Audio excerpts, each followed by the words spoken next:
Presentation of Fox Sports. We are Baltimore. We are Ohio.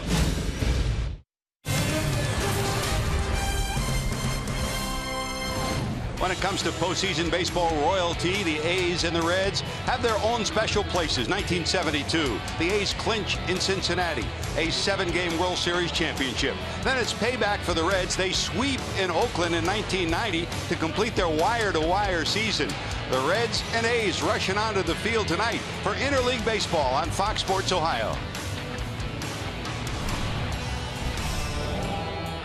Welcome to Great American Ballpark in Cincinnati as the Reds take on the Oakland A's in Game 1 of a weekend 3-game series, along with the Cowboy, Jeff Brantley, and Jim Day. I'm George Grant. Well, the Reds and the A's both in somewhat of a rebuilding form, but from a Red standpoint, Cowboy, they're happy to get one of their big pitchers back. Yeah, this is starting to begin the process, George, of getting some of the starters back. Anthony DeSclafani here tonight. The big key for DeSclafani, especially early in this ball game, will be how he handles the ball down in the strike zone. We've seen him from time and time again. That big release point, you wonder if that side is going to bother him. But if he gets the ball down, he's going to be awfully good. For Anthony DeSclafani, he was one of the Reds' best pitchers last year. He made his name known around the National League and the American League. Yeah, he was, George. And you take away the last 3 starts of the year where he really ran out of gas. This is the kind of DeSclafani that you see. Hard sinkers away from lefties into righties, and that nasty slider down and away. On the other side of it, Bob Melvin and the Oakland A's, they're changing some names and some faces in this 2016 season too. And when you look at the record, very similar where the Reds are. Yeah, they have had a difficult time, and a lot of it is rebuild. A lot of it is trying to get things back to where they were a few years ago. Highly competitive manager. I played with Bob Melvin out in San Francisco, and I can assure you, these numbers, not very happy with. Not very happy either that he had to not see Sonny Gray make his opening day start, but Sonny Gray is back now. He's healthy. Is he the same pitcher he was last year, though? Well, I think the big key right now, George, is how does Sonny Gray adjust now that the league, he's been around a while. The league knows what he's going to do. A lot of first pitch strikes and a lot of fastball first pitch strikes. Those are the pitches that have been getting hit. He's got to change a little bit of his game, but I'm going to tell you, this guy's a competitor. He's a competitor. So is the Reds outfield. Boy, have they been putting up some numbers of late. When we return, Jim Day will take a look at the heavy swinging Reds outfield.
Sports Ohio is brought to you by Chevy. Check out their award-winning lineup only at your Tri-State Chevy dealer. By Cincinnati USA Regional Tourism Network. Stay close to CincinnatiUSA.com. And by Skyline Chili. Feeling good? It's Skyline time.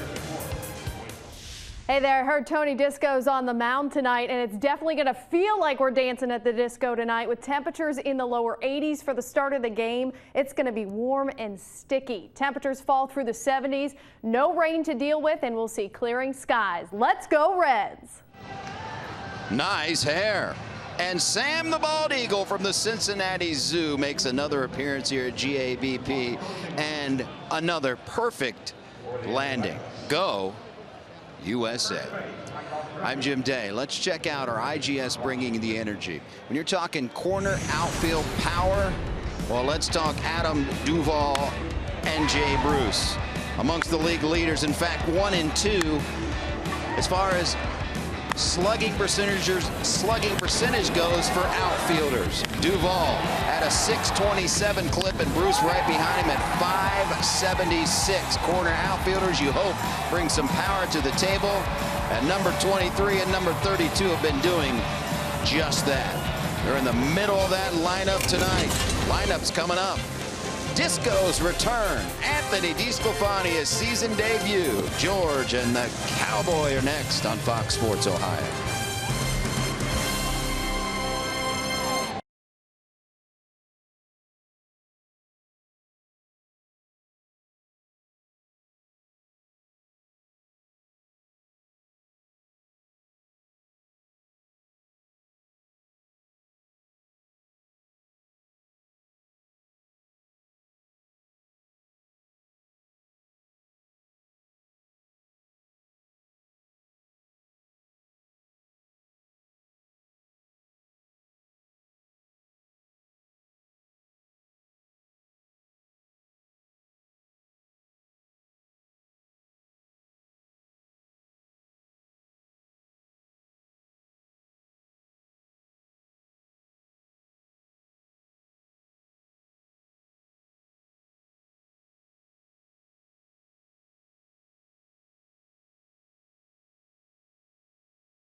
We've been waiting for a long time to see number 28 back on the field here at Great American Ballpark.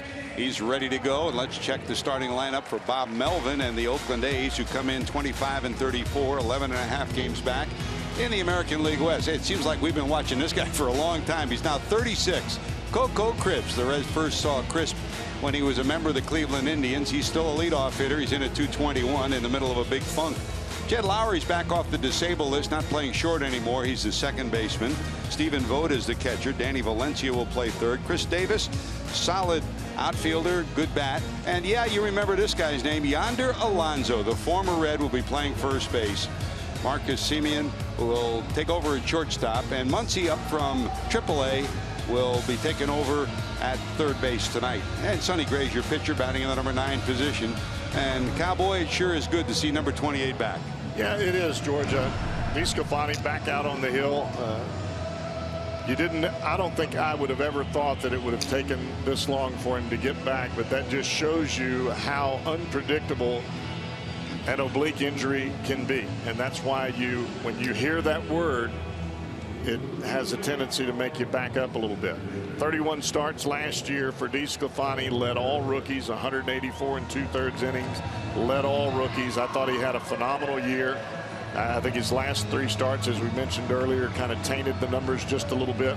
But he ran out of gas, and I know that he's excited to be back out there. You just hope that he can control that excitement, especially early in the ball game. Here's Coco, first ball fastball hitter. He'll dump a bunt down. So down at third, Eugenio Suarez is even with the bag. Votto just a step behind the bag on the dirt at first base. Crisp, good speed, solid outfielder, and usually a good on-base percentage guy. He's been struggling of late, been in a big funk since the end of the month of May. 2 for his last 32, trying to get this offense ignited for Bob Melvin's ball club.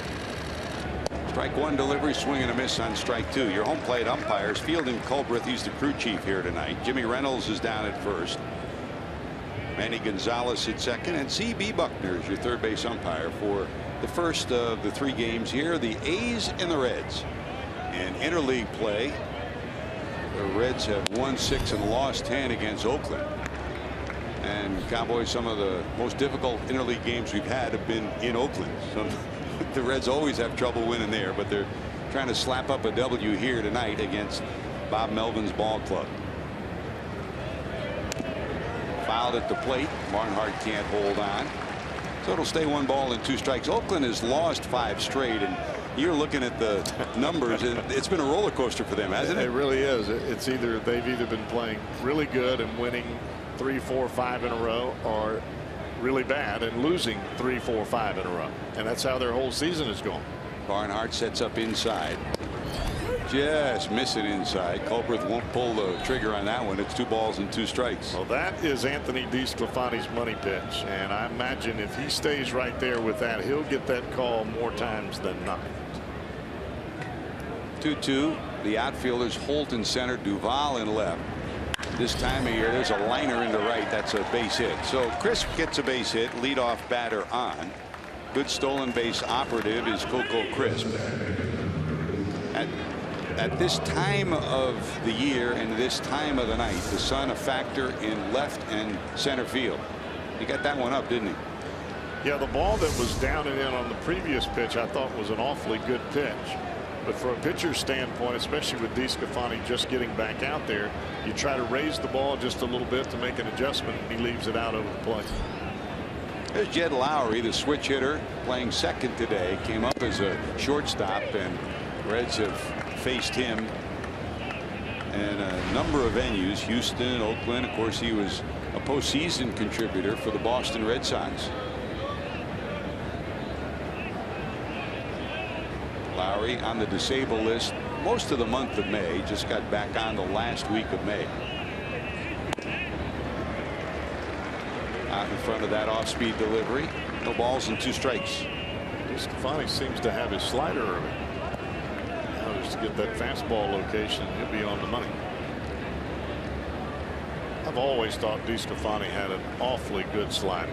First day we saw him in camp when he came over from the Marlins, I looked at Marty, I thought, that's a pretty good slider right there now. He's worked very hard at his craft, hasn't he? Yes, he has. 25th pitcher and the 11th starter to toe the rubber for the Reds this year. That's the way the first half has gone. Fly ball to left, battling the sun, Duvall. Shading with the sunglasses down, too. He'll make the catch. Check your forward defensive alignment for the Reds. I mean, once the linchpin of these 2 teams, both of them have underachieved defensively in the first half. The Reds, Duvall, Holt, Bruce in the outfield. Billy Hamilton placed on the 7-day concussion list today. Still ongoing problems after that slide at third. Suarez, Cozart, Phillips, Votto, and Barnhart catches DeSclafani. That's your forward defensive alignment. The Reds are last in the National League. That is hard to believe. I mean, it was only a couple of years ago where they were in the top 5 perennially. More errors than any team in Major League Baseball. 50 errors on the season. So 1 away. The good news is they've been piling up more double plays of late. They now have 44. In fact, during the 2 series victory streaks at Colorado and then against Washington here. They turned 5 double plays. There's a fly ball to left. Long run Duvall. Now in the shade looking up, but he won't get there in time. We can't tell you how difficult it is if you're a left fielder or a center fielder right now. If a ball's hit on a line drive and it just clears the top of the stadium, you're looking right at the sun. A high fly ball, you get a chance to see the baseball, but right now that's the kind of sun you're looking at.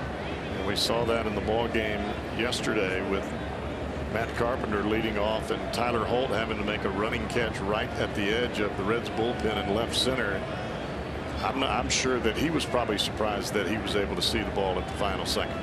DeSclafani from the stretch, runner not going. Swing and a miss, and there's strikeout number 1. Dandy, huh? When you've got a sinker that you can run back over the inside corner, and you've got that baby, and that is a true slider. You don't see a whole lot of break to it. It's just the fact that it breaks and it's late. The last couple of 2-3 feet as it gets to the plate, that's when the ball dives. Hitters can't see that. There's Danny Valencia. He's hitting in the number 4 spot tonight. Chris Davis on deck. He's in at .343, 9 homers, 27 knocked in. While Coco Crisp has been in a funk, Valencia has been red hot, hitting over .500 in the last week and a half. Came off the disabled list first week of May, and just like the Reds, the A's have been beset with a host of injuries to starters and regular position players during the first 2 months.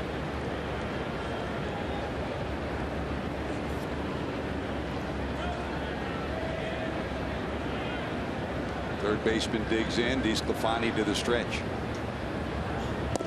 Big swing on the breaking ball, and it's 0-2. It's been an 0-2 first inning for DeSclafani. He's been ahead of everybody. And that's really a characteristic of DeSclafani. He throws a lot of strikes. He believes in his stuff. He pounds the strike zone, whether it be slider, fastball, or the changeup.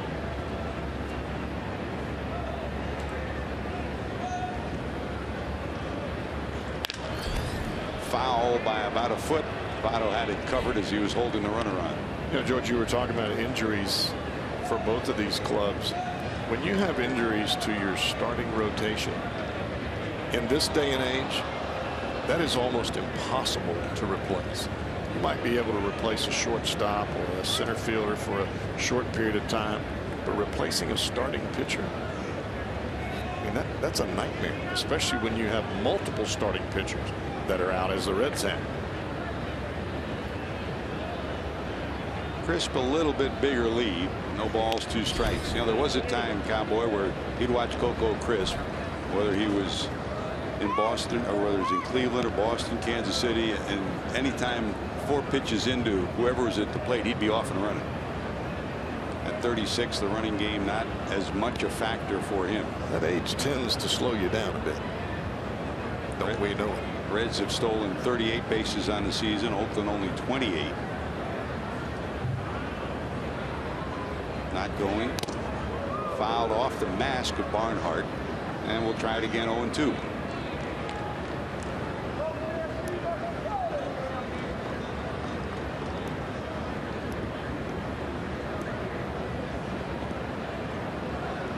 You look at Valencia's numbers and you say, all right, this is one guy in the lineup that has had some consistent production. Legitimate hitter, and you talk about moves that you make. Valencia, that's in the dirt. Good smother job by Barnhart. Valencia claimed off waivers from Toronto in the middle of the season in 2015, and he's paid dividends. See that slider bounce over in the left-handed hitter's batter's box. And those are adjustments that we'll see from DeSclafani not only today in this start, but in the next 2 or 3 starts as he starts to get the feel for pitching with big league adrenaline. It's one thing to go to rehab and work on your stuff and try to get your arm stretched out. When you get back on the mound and the stats go on the back of your baseball card, it tends to matter a whole lot more. Pensacola, Dayton, and Louisville, the places he had his rehab starts on his way back.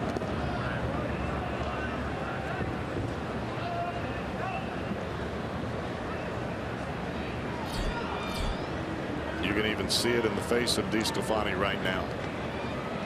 Release point perfect to the left-handed batter, but to the righties he's pulling it just a little to the left of his nose. You get over too far to that left side if you're a right-hander.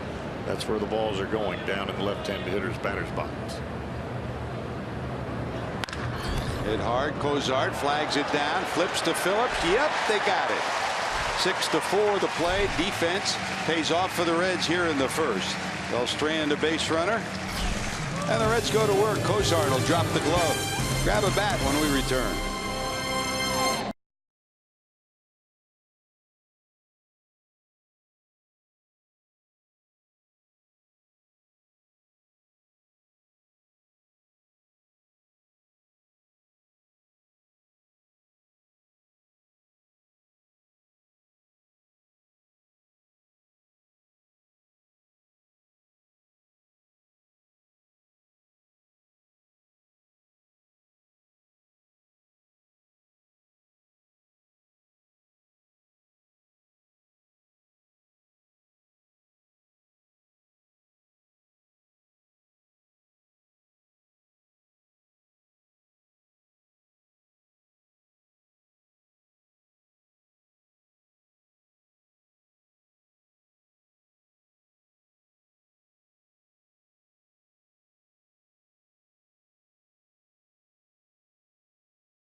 In the Queen City of Cincinnati, A's retired in the first. We go to the bottom of one. Let's check Brian Price's starting lineup.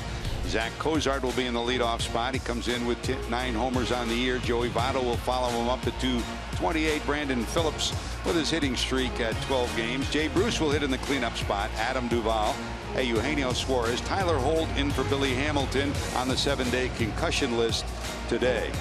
Tucker Barnhart, the catcher, and DeSclafani will hit in the number 9 position against Sonny Gray, who you don't know which Sonny Gray is going to show up. When he's good, he's very, very good. Yes, he is. And I guarantee you Zach Cozart is looking for that first pitch heater. Bouncer right down to third. Valencia has it, and Cozart is retired. You talk about looking for that first pitch heater, and that's kind of a bit of stamp for Sonny Gray and for Cozart.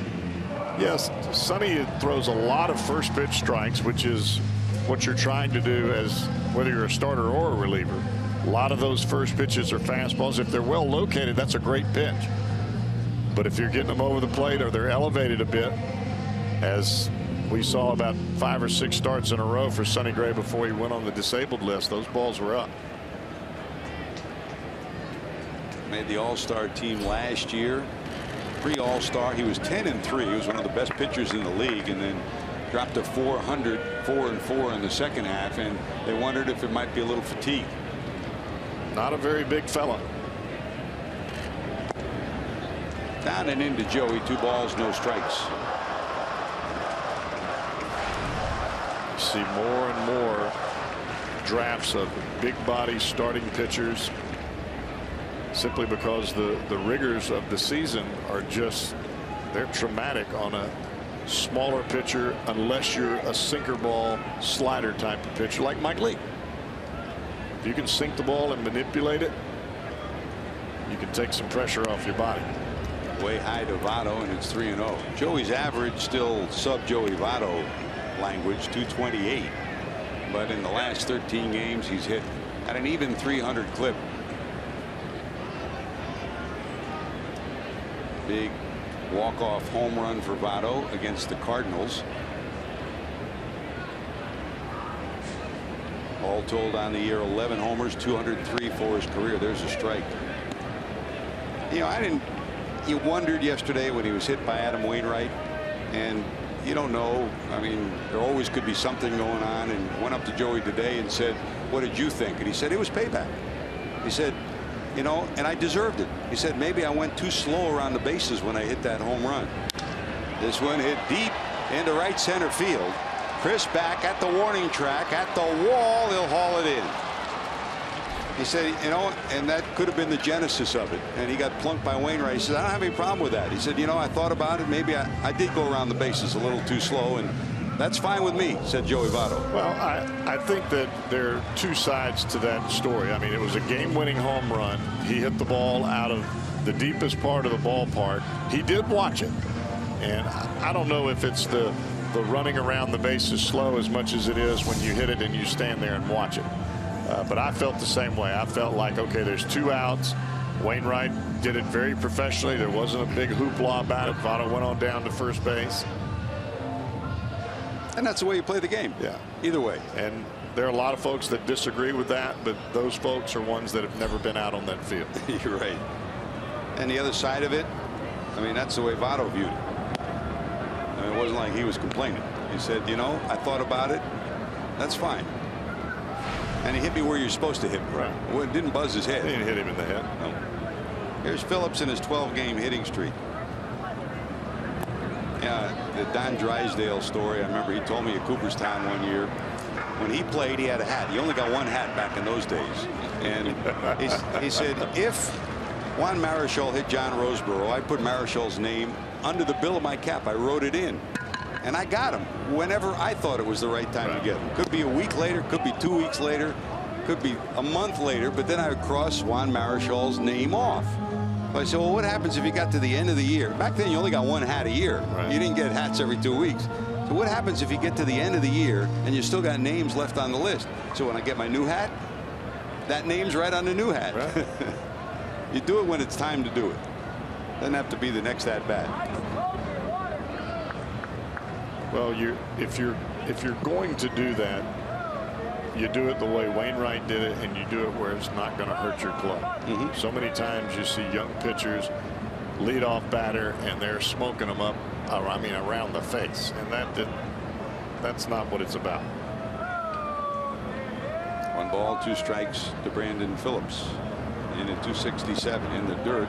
And I don't know whether Sonny Gray's having trouble with the mound or he's just having, you know, a funky night, but he did not look comfortable out on the mound right now.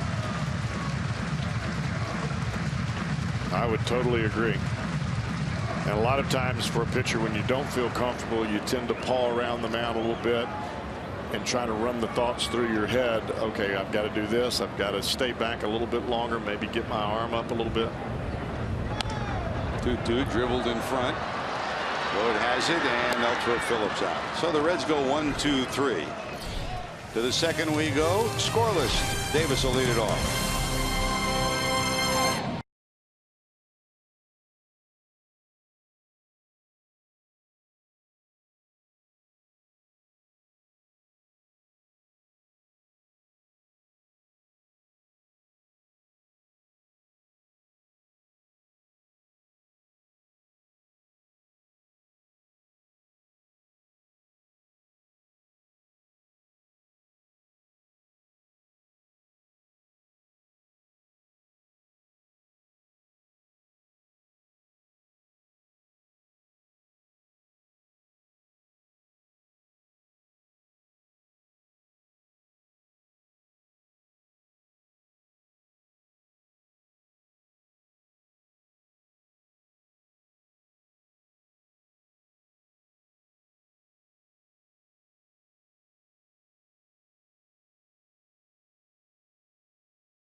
Network storyline, serious lawyers for serious injuries. Go back in Reds history. Reds rookies with the highest strikeout to walk ratio in the last 100 seasons. Gary Nolan's at the top of that list. And how about Anthony? This goes right there at 2.75. Johnny Cueto, Tom Browning, Chris Reetzman. That's a pretty good list to be on, Cowboys. It really is, because your first time through the league, a lot of times you're dancing around the edges of the strike zone. You don't think that you are, but you really are. And DeSclafani, not that kind of pitcher. Chris Davis ropes one to left. And wow, what an effort by Adam Duvall. He battled the sun, battled a bullet off the bat of Davis, and he's just shaking his head. He said, I had no chance on that one. I just threw the glove up. And he makes the catch. Right place, right time. You know, there's been so much talk about Adam Duvall's power and the way that he's swinging the bat, but I'm just as amazed and impressed by his outfield defense as I am anything else. He has been outstanding out there. Hey, if you add it up in his first half of the season, he's been the Reds' best player. I would been say the so. MVP of this ball club. He's played great defensively, and you know about his numbers offensively. So Davis lines out, and Davis is the big home run threat in this lineup with 14 homers. And here's yonder, the former Cincinnati Red, Alonso, and was part of that Matt Latos trade to San Diego, and then traded to Oakland, and he comes in at 234, a homer, 12 knocked in. Gap hitter. The Reds always thought in this ballpark he would be a home run threat, but in the big ballpark in San Diego or the big ballpark in Oakland, he's a doubles hitter. Oh yeah. Now that's the second time, that last pitch, that's the second time DeSclafani has started the ball in on the lefty to bring it back to home plate or on the inside corner. Didn't get the call. Alonso, native of Cuba, now a brand new baby 6 months ago. His sister, of course, is married to Manny Machado of the Baltimore Orioles. So that's pretty good baseball blood in that family. Went to the University of Miami. Reds drafted him out of there. Really loved it here. This one ripped to right. Back is Bruce looking up. It will be off the bottom of the wall. He'll hold it first with a single, a long single, as Bruce gets it in quickly. That's why the Reds thought he'd have home run power here. So yonder gets a base hit. One out, one on. Watch Jay Bruce get this ball back in. Leaves that ball up and out over the plate. And that goes back to what the left-handers can do to you when you don't get that call down and in. Watch this throw by Bruce. I mean, I'm talking about a bullet.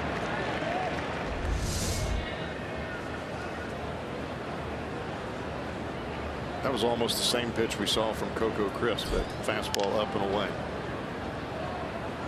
Talk about young players when you start to make a turnaround that they make a difference in your organization. And this young man, you talked to Ron Washington, one of the best infield coaches in all of baseball. He's the third base coach for the Oakland A's. He said this kid's going to be good. He said he's getting better every day. Marcus Semien, the starting shortstop, yeah, he'll make some errors, but he said every day he gets just a little bit better. He comes in at 227. Good swing here. He plops it into right for a base hit, so it'll be first and second with one away. Pretty good swing by Semien there on a slider down and away. See where Barnhart's setting, and instead of this ball going away from Semien, it starts to back up just a bit. Yeah, I think with the addition of Ron Washington to this staff, it has really helped Marcus Semien in his fielding and in his confidence at shortstop.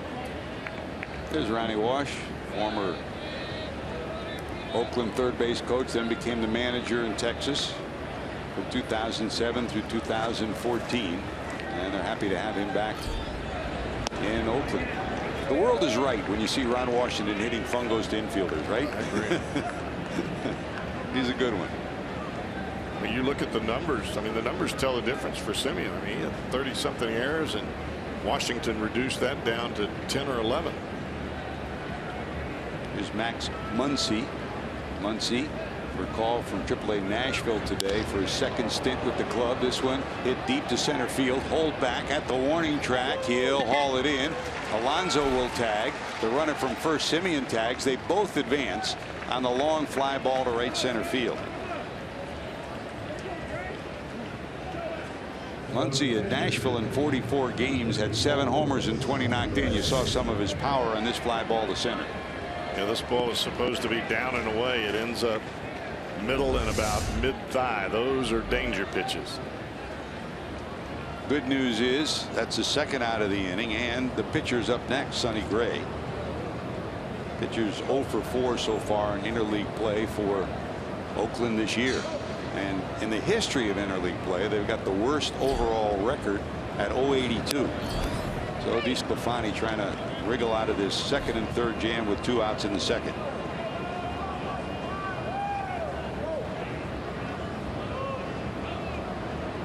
Got some good looking batting gloves. That's where it ends. Yeah, it's a little different now. When they first started interleague play back in '97, you only played like for a week or two, and then they stretched it out over a month. And now you really have to, if you're a pitcher, either you don't hit it at all or you got to hit every week. It's all season long. Yeah.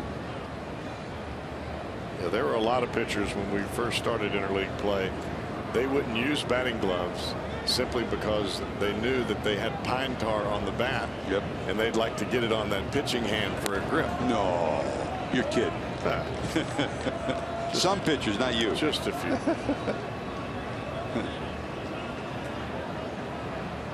Not many left that don't use the batting gloves. We just saw one, and Matt Carpenter, who came to town this weekend. 1 ball, 2 strikes to Sonny.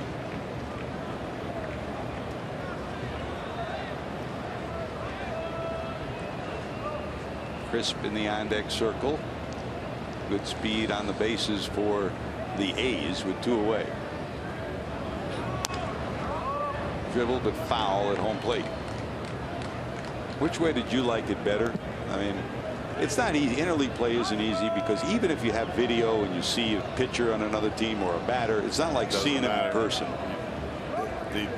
The best scouting report is seeing them live.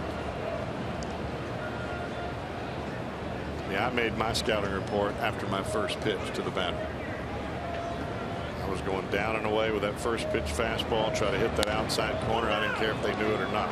Votto double dribbles it, but still makes the play.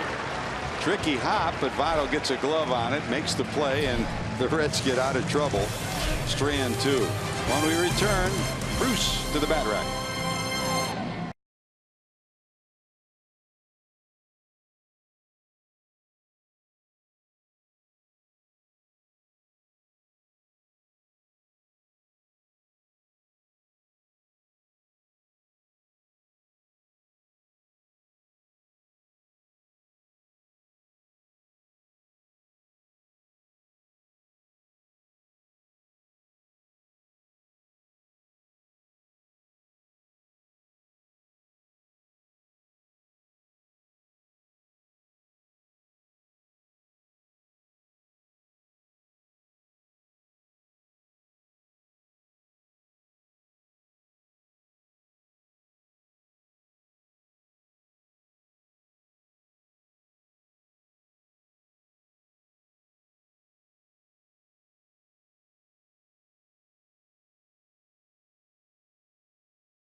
At a ballpark.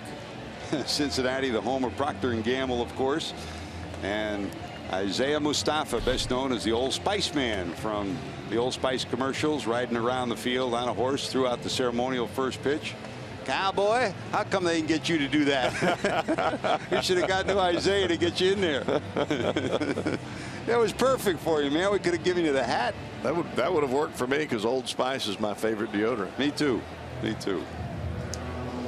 Doesn't burn my arms. No, it doesn't stain your shirts or anything. No, It's good stuff. Works like a charm. Yeah, that's good to see the horse. Of course, I'm partial to horses. Now, Mississippi State, your mascot's a little different than ours. The Trojans got the white horse.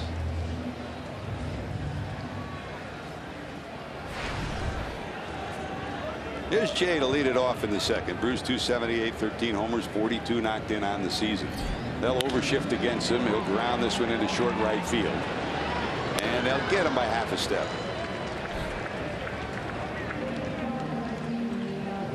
Here's your fourth defensive alignment for the A's. We talk about the Reds defense every night. Similar story for Oakland. They are last in the American League. They've made 10 fewer errors than the Reds have, but still 40 on the year. And a defense that's still coming together. They've run out a lot of lineups and a lot of different people. Lowry, of course, at one time was a shortstop. Now Simeon is a shortstop. Lowry's moved over to second. Here's Duvall. Adams, 17 homers, 40 knocked in. And they will overshift the other way to the left side for Adam Duvall. You don't see many people overshift on him, but I think all told there are more American League teams that overshift than National League teams. I would agree. I mean, the Pirates really were the lid lifter and do it more than anybody, and that's leveled off a little bit. But now, I mean, it's part of the game. The analytics of the game dictate that the numbers tell you to overshift, and really it's only the manager's discretion that might change that from team to team. Well, even when you shift like this, it gets into the mind of the hitter. The hitter knows where the infielders are playing now. Now, if you try to change your swing and try to hit the ball the other way, then you might mess up or pop it up. Popped up into short right center field. There's the second baseman Lowry to haul it in, and there's two away. Because in that at bat, it wasn't as though Sonny Gray was throwing sinkers inside to try to get Duvall to pull into the shift. He was staying down and away. That's the one thing that I see often that I'm surprised at, because back when you pitched, you know, if you play him away, you pitched him away. Right. If you played him, you know, remember John Smiley? He used to take that third baseman and tuck him against the line because he was going to come in with his slider down and in. And today you'll still see, even with an overshift, Sonny Gray will pitch you away. Right. They're going more to the hitter's tendencies than the pitcher's tendencies, and I know you believe the opposite from a pitching standpoint. Well, I think that you have your pitchers pitch to their strengths, and then you try to dictate your defense according to that. Because if you've got a pitcher every single time going away from his strengths, you're not going to have a very good pitcher. Somewhere there's a blend there. Yeah, there's a mesh. Now, there are some hitters that their tendencies are so great, their spray charts are so great, that you decide, okay, well, I'm going to throw this guy sliders down and away until he hits the ball to the shortstop, because his tendency is to do that. But not every hitter is that way. 1 ball, 2 strikes to Suarez. 13 homers, 33 knocked in on the season.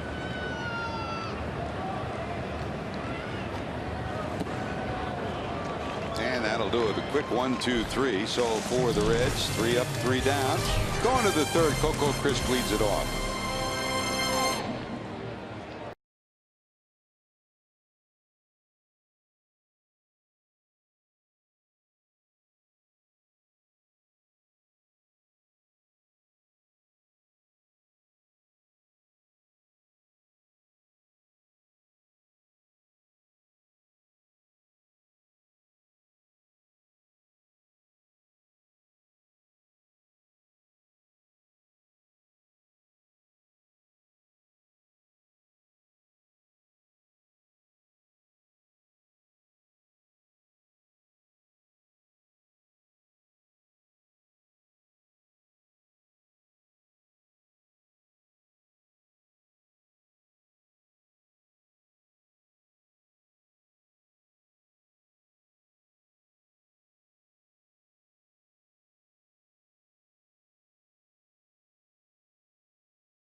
earlier to make room for Anthony DeSclafani. The Reds put Billy Hamilton on the 7-day concussion DL after that slide into third a couple of nights ago.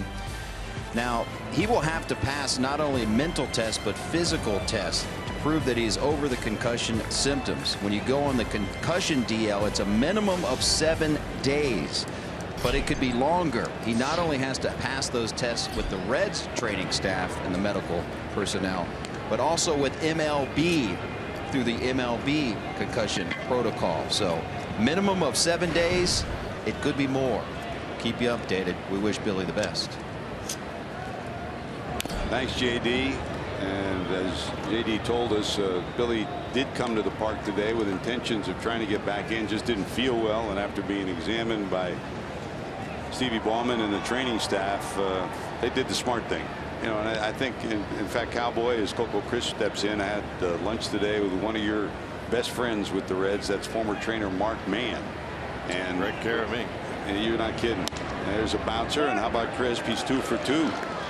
Single to right and single to center. And I think almost every trainer would agree that the addition of the 7-day concussion disabled list is a good one, because so many times players were left in limbo where you put them on the 15. No, it's probably not going to be that long, but now you don't have to worry. Get it done and get well. Well, for the longest time, we had no protocol.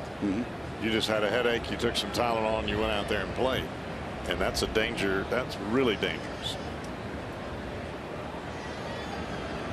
So Crisp is on first. He did not move off the bag in the first inning when he led off with a base hit on a 2-2 pitch.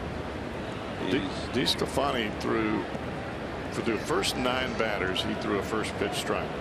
To Coco Crisp there, a ball, and now here to Jed Lowry, a ball on the first pitch. Crisp has 5 stolen bases, but he's one of the league leaders, having been caught 4 times. DeSclafani gets the ball to the plate relatively quickly, and with Tucker Barnhart's arm, I'll take my chances. Takes a little off. Lowry way out in front. 1 ball, 1 strike. Lowry now 31 years of age. Career 250, 260 hitter, but he's come up with some big hits, especially for the Red Sox early in his career in the postseason. Down and in. Grew up in Oregon, another Stanford product, outstanding program out of Stanford. And he's been a great contributor as a teammate to every place he's been. Boston, Houston, and Oakland.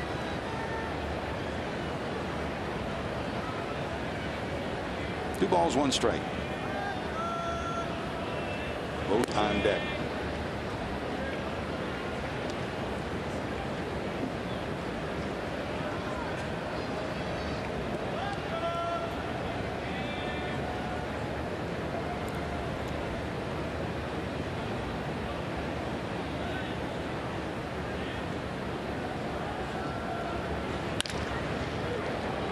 Four, 6. Yes, sir. E3. 45th double play for the Reds. Ozarn and Phillips. Poetry in motion to take care of that base runner. 2 away, and here comes Vogt. I'm not sure that you could have rolled that ball out there with your hand any easier for the Reds to turn that double play. And that's execution by DeSclafani. Yep. Barnhart called for the sinker away. If you try to do too much with it, it sinks off the plate or down in the zone. He just made a strike on the outside corner, and there you go. The 2 away, and here's Vogt, who struck out in the first inning. And we talk about double play numbers. Sometimes they're meaningful, sometimes they're not. If you got a strikeout pitching staff that throws a lot of fly balls, you can have the best infield in the league and not get a lot of double plays. And this one hit deep to right. Back is Bruce, looking up at the wall. It will be gone. Stephen Vogt gets his 5th home run of the season. So as good a pitch as the last one was to Lowry to get the double play, Vogt takes care of this one and drills it into the seats for home run number 5. And it's 1-0 Oakland.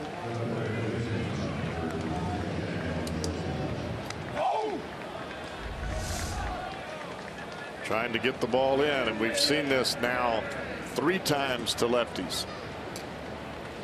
Try to start the ball under the hands, and instead of getting it to come back to the inside corner, it runs back over the heart of the plate and up.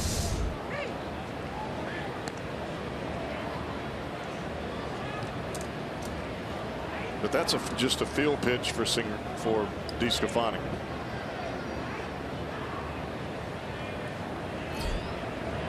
Here's Valencia, bounced into a fielder's choice to end the first inning, up for the second time. That's the one part about being on rehab, George, is you're facing guys that are going to do a lot of swinging. They want to get a hit off a big league pitcher.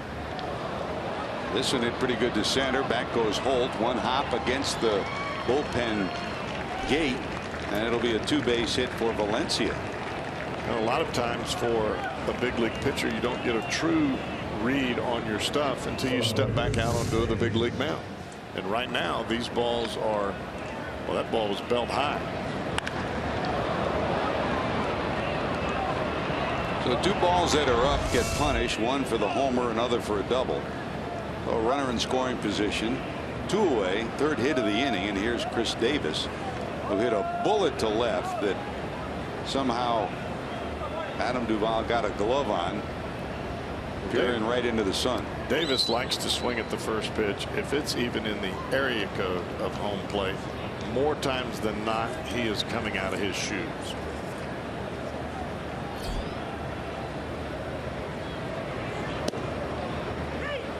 And now he takes it. Threw him the wrinkle, and he holds on it for strike 1. Yonder Alonso on deck. 6 hits in the first 2+ innings for the Oakland A's tonight.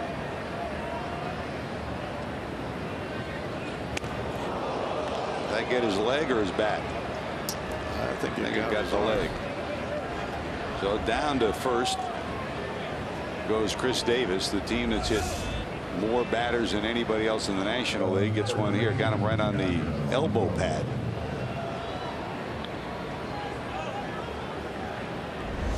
Throw that first pitch slider, you get the hitter leaning out there a little bit, and you run that fastball in. Can't get out of the way. There's Yonder. A 1-out single off the right field wall in the 2nd inning. DeSclafani, 1st and 2nd, 2 away. Here's in for a sign and delivers a breaking ball in there for a strike. You're right. It's a whole new world when you end your injury rehab. I mean, he had a rehab at Pensacola, another one at Dayton, 3 starts down at Louisville, and you're just trying to get your pitches in. Not so much you're setting up hitters, and they're certainly not major league hitters. Here it's a different story.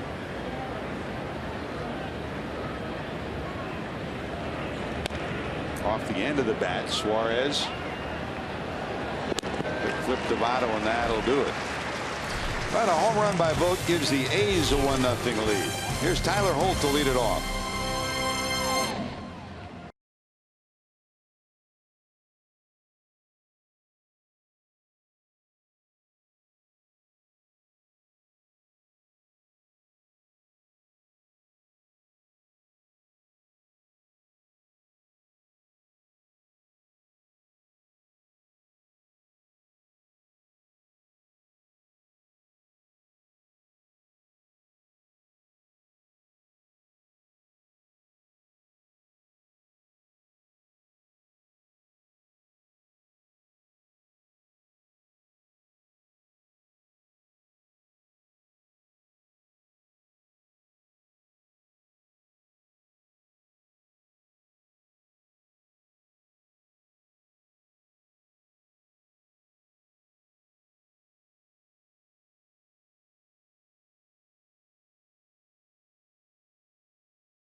The Toyota sign during tonight's game. Kim Leist from Cincinnati will win this beautiful new Tundra on display at Great American Ballpark. Register for your chance to win at an upcoming game by seeing your Cincinnati and Northern Kentucky Toyota dealers.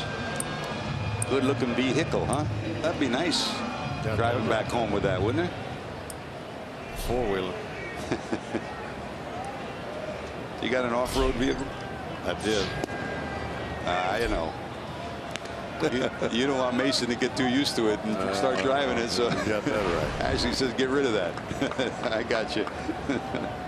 Here's Tyler Holt to lead it off in the third. 296, no homers, 6 knocked in. If you joined us late, he's in the lineup again. Billy Hamilton placed on the 7-day concussion DL today, still experiencing some dizziness after that slide at third base the other day.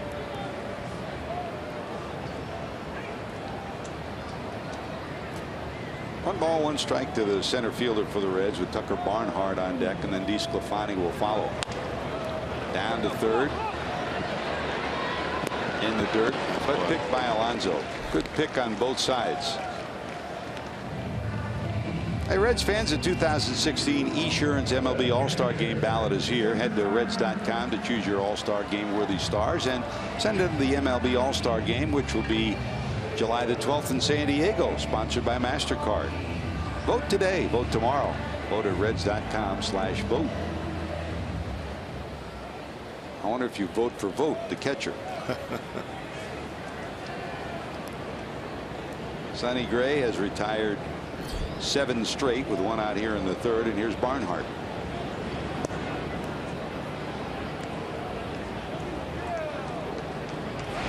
Tucker day off yesterday.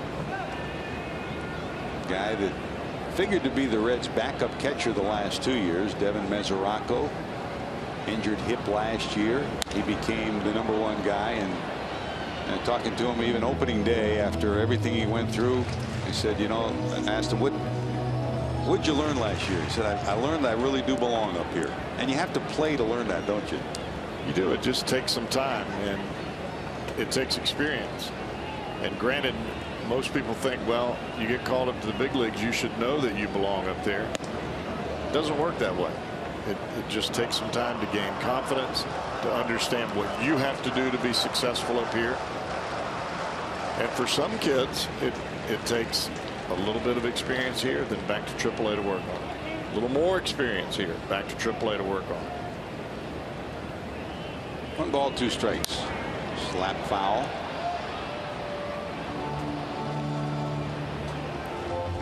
Tucker, Indiana product. His high school coach is Jeff McEwen, who is Bill McEwen's son, who is Jack McKeon's brother. So it's a pretty good baseball line. McEwen. Yeah.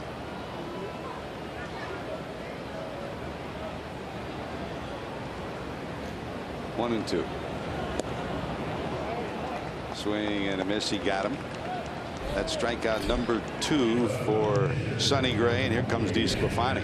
And just a reminder, you should enjoy a cold one to look forward to Miller time later in tonight's game, which is brought to you by Miller Lite.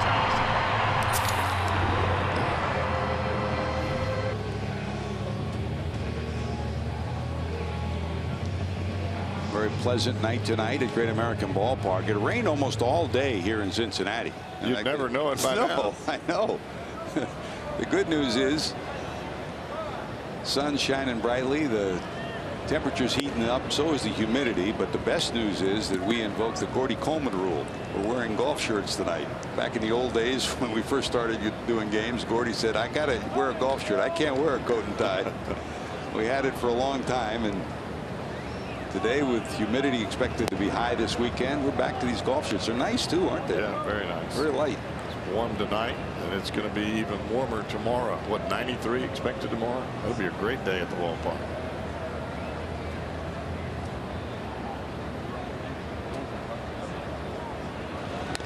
Fouled off by DeSclafani. 1 ball, 2 strikes.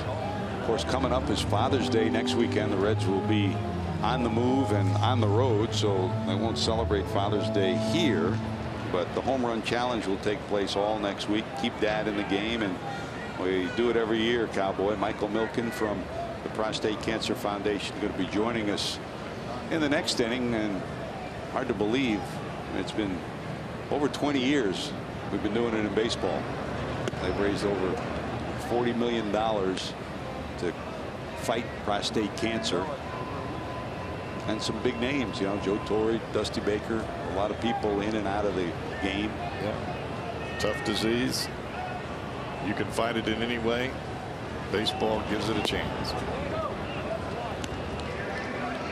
And DeSclafani is the first Reds batter to work a 3-ball count with Cozart on deck. 3-2 to the Reds pitcher. His first at bat of the year.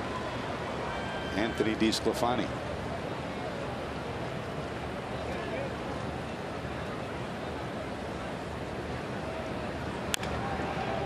Down to third, but foul. As usual in the third base coach box, Billy Hatcher.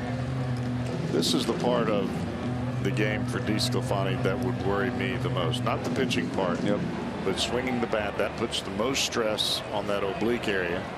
And if he can pass this test throughout the night, hopefully he'll come out with flying colors tomorrow and just continue on his way as if nothing ever happened. Full count, 3-2. Try it again. Drill left center field. Here comes Crisp. Got it. He can still run out there now.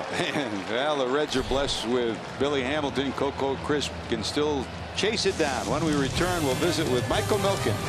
Good pitch for the first pitch of tonight.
On the home run in the third inning by Stephen Vogt lead the Reds 1-0. Reds still looking for their first hit as we go to the top of the fourth inning. Yonder Alonso, the former Red, part of the story of this one. And up here in the booth, we're very pleased to welcome an old friend, Michael Milken. And it's Michael, great to see you. Great to see you. Good to see you, Michael. Hard to believe you've been doing this for 21 years. 21 years. Seen a lot of home runs. And raised a lot of money to fight prostate $45 million cancer. for prostate cancer. You talk $45 million, and that's the baseball side of it. Keep that in the game, the home run challenge. But your foundation has raised over $600 million, which is amazing. That is correct. We've matched almost 15-1 for money raised in this program. And the best statistic I could give you is that the death rate has dropped by 50% since we started this. And the theme was keep dad in the game, come out to the ballpark with your dad, your grandfather, your uncle, your buddy, and remind them to get that simple blood test. Chris Davis lines out. So this year we have 2 new programs to get more kids involved in the activity.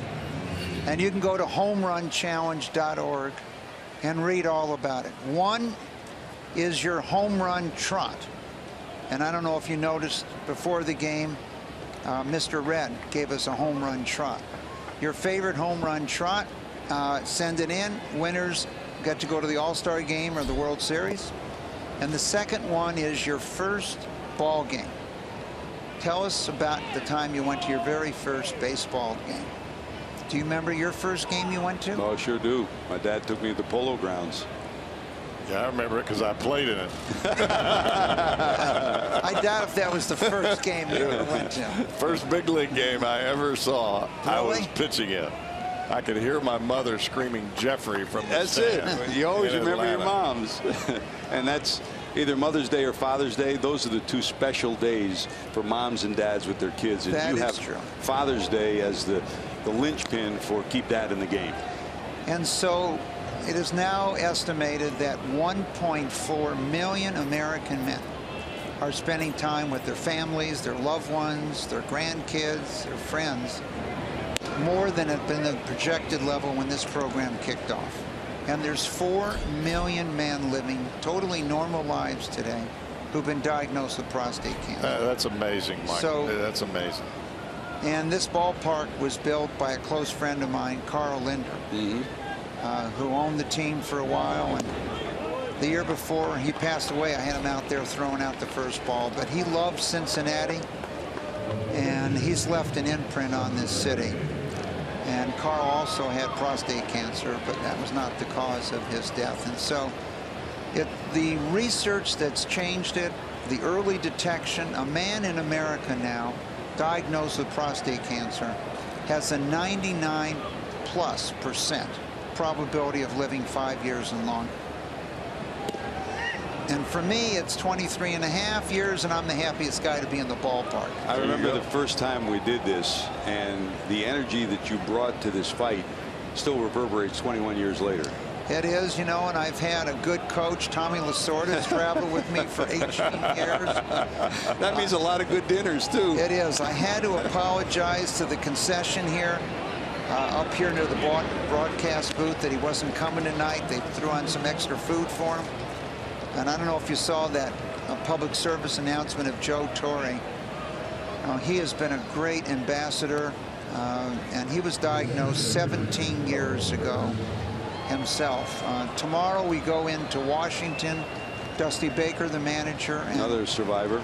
And so 1 in 7 men will be diagnosed with prostate cancer in their lifetime. And for everyone that's listening or watching tonight, 1 in 2 men in America in their lifetime will be diagnosed with cancer. And the death rate from prostate cancer has dropped significantly, but it's dropping for all forms of cancer today. And greatly due to the funds that have been raised and the awareness that's occurred. And the month that most men get checked is July. So you don't realize it, but when you're here in the booth wearing your blues on Father's Day, it makes a big impression. And that simple blood test. Doesn't take much to get a blood test. No, Blood test. everybody gets their cholesterol checked, and just tell them you want to get your PSA checked. Sacrifice, runner at second, Coco Crisp sitting on the home plate. You know, it's amazing as I travel around and look at some of the batting averages. It's amazing this year, you know, kind of how far behind some of the hitters are. You know, you have a guy that almost won the Triple Crown a couple of years ago. Popped high in the air. Back goes Phillips. In comes Holt. He'll nail it, and that'll do it. Well, thank you. Michael, always great to see you. HomeRunChallenge.org. Remember? Thank you very much. Thank We'll plug it all week. Thank you Good for luck. what you do, Appreciate man. it. Continued success, Michael.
Greater coverage of baseball. The MLB draft continued today. They got through rounds 10, and here's the first 9 rounds for Cincinnati. It's really a reverse of what we've seen in years past. First 3 picks were position players. Normally the Reds been loading up on pitchers early on, but they did so later. Right-handed pitcher, lefty, right, lefty, right. Only second baseman John Sansone was the position player picked today. So they said this draft was deep as far as arms go, and the Reds loaded up on him today.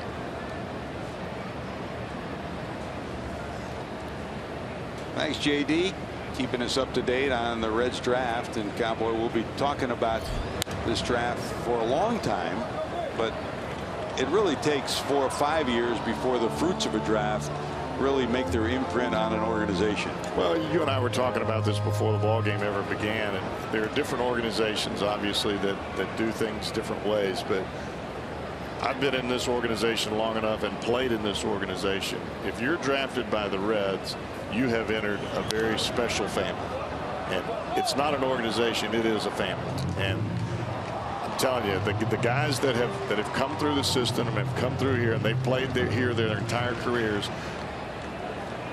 When you're a player, you tend to take that for granted a little bit because things are just so smooth and you're taken care of. And I think it's a great testament to this city and to this organization, to the Castellinis.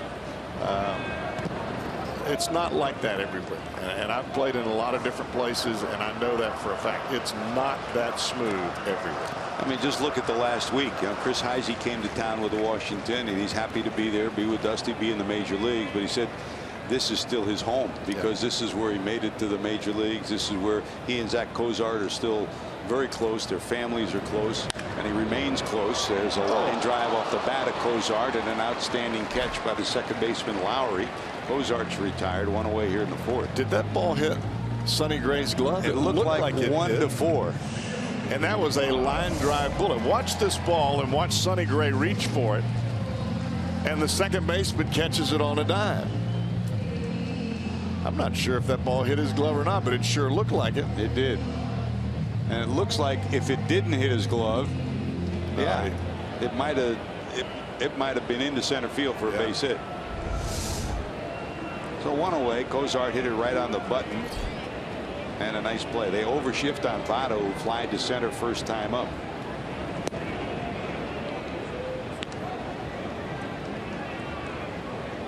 Now here before the game today, talking to Yonder Alonso, who the Reds drafted, came through the system, made it up here in time to watch the Reds clinch a spot in the postseason. I still see the picture in my mind of him with the cigar. Remember, he had the big cigar down on the field after the clinching party, and just taking pictures and celebrating with champagne. He said, "I'll never forget that." And he said, and he came up from the minor leagues, and Walt Jocketty said, let's bring these young guys up so they can get a taste of what this is all about. That's part of the growth. Yeah, you look at the facilities that you play in, and especially with Oakland here, and the places that you can live, the quality of life for you and your family. You're a very fortunate human being if you get an opportunity to play in the big leagues for the Reds in this town, in this stadium. And I'll leave it at that. Amen. 3 balls, no strikes to Votto.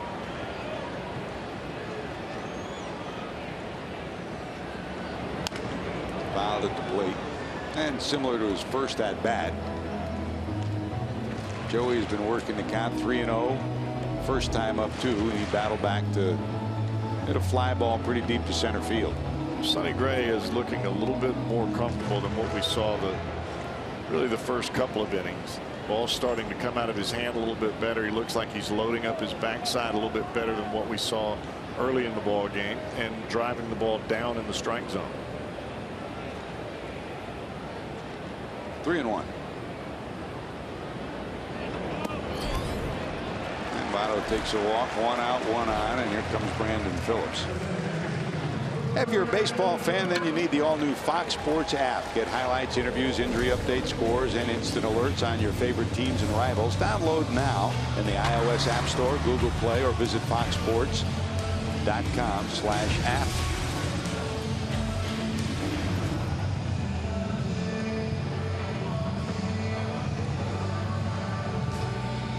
There's Brandon, 12-game hitting streak on the line. Bounced out first time up. Comes in at 266 overall. This is the second time through the lineup for the Reds, so they should have a pretty good idea about what they're going to see from one Sonny Gray.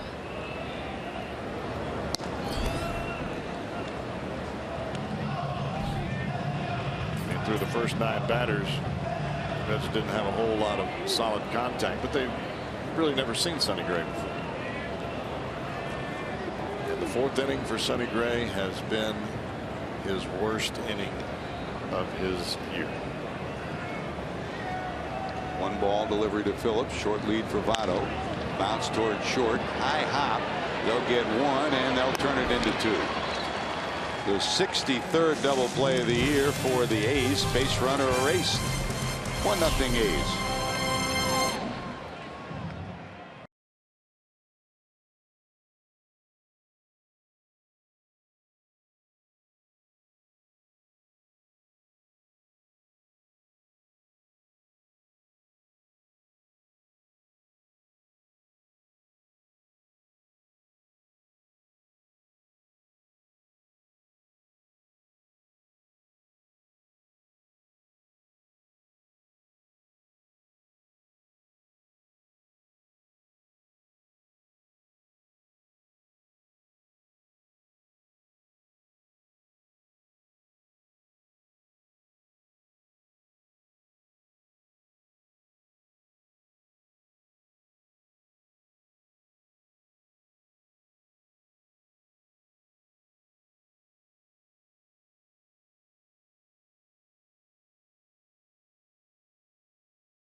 Okay, here's your trivia question. What is today in terms of Reds history? There's Nuxie, Joe Nuxhall, and on this day, June the 10th, 1944, he made his debut. Went on to become one of the most beloved men ever to wear a Reds uniform, and in the broadcast booth, he and Marty Brennaman combined to produce the most beloved radio duo ever in the broadcast booth too. It is the anniversary today. Imagine starting at 15. I always love, you know, it's kind of like asking Don Larson about the perfect game. He said, I'll talk about it for the rest of my life because it was special. And Nuxie would always gladly talk about that moment, you know. I didn't even know how to ask a girl out for a date, much less pitch in the big leagues. 15? Amazing. Nuxie at 15 years of age. And, you know, the other part of it, too, is he got to face Dan Musial on that day against the Cardinals. Musial hit a rocket off him, and every time we go to St. Louis, Stan would always come down and say hello. There's a bouncer down to first. Votto has it. Flowers retired, and there's one away here in the 5th. Of course, you look at those pictures and you realize Nuxie was no normal 15-year-old. He was a big old boy. And, of course, that's during the war. And, you know, the most remarkable thing to me, not just that he pitched at 1944 at the age of 15. He went back to school. It was 8 years before he made it back to the major leagues. Which would be about normal time. Yeah. But, I mean, he didn't give up his dream. Right. Which stuck with it. There's Stephen Vogt, struck out and homered the 1 run in this game. A run, 6 hits, no errors, 6 left for the Oakland A's. For the Reds, zip, zip, zip across the board. Can you imagine in today's world, you're 15, your mom has to bring you to the ballpark to play in a big league game? I mean, that just doesn't fit. Rip but foul. You know, there are a lot of records that people say this will be broken, that'll be broken. Not that one. That one never be broken. You Forget it. cannot appear in a major league game at 15 anymore. I mean, somebody may get more home runs than a player or more wins.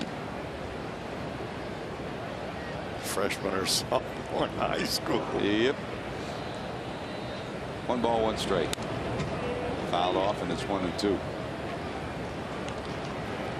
And the greatest joy of Joe Nuxall's career was just being at the ballpark and seeing fans, talking to fans, and we all were blessed doing that with him every day. I mean, sitting in the dugout with him talking, or sitting up here in the booth.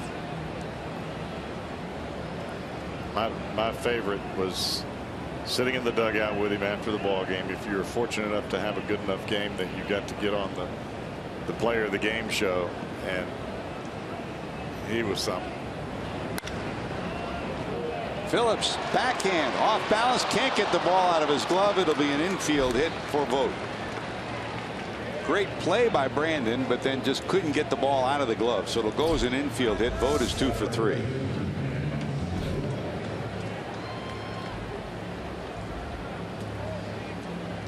Just looked like when Brandon got to his knees, he reached into the glove and just couldn't quite get the grip. Sometimes when you reach into your glove after diving head first like that, you've got dirt in your throwing hand, and you reach for the ball, and the ball hits the dirt and bounces right out. Here's Danny Valencia, bounced into a fielder's choice and double.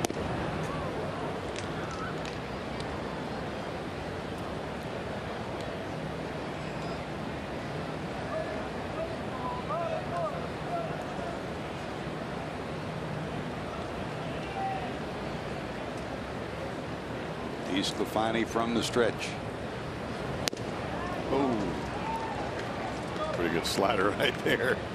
I think Valencia was thinking another fastball in. Let me see how far I can hit it. Watch that front shoulder come out here. Woohoo! That went the other way. 1 ball, 1 strike.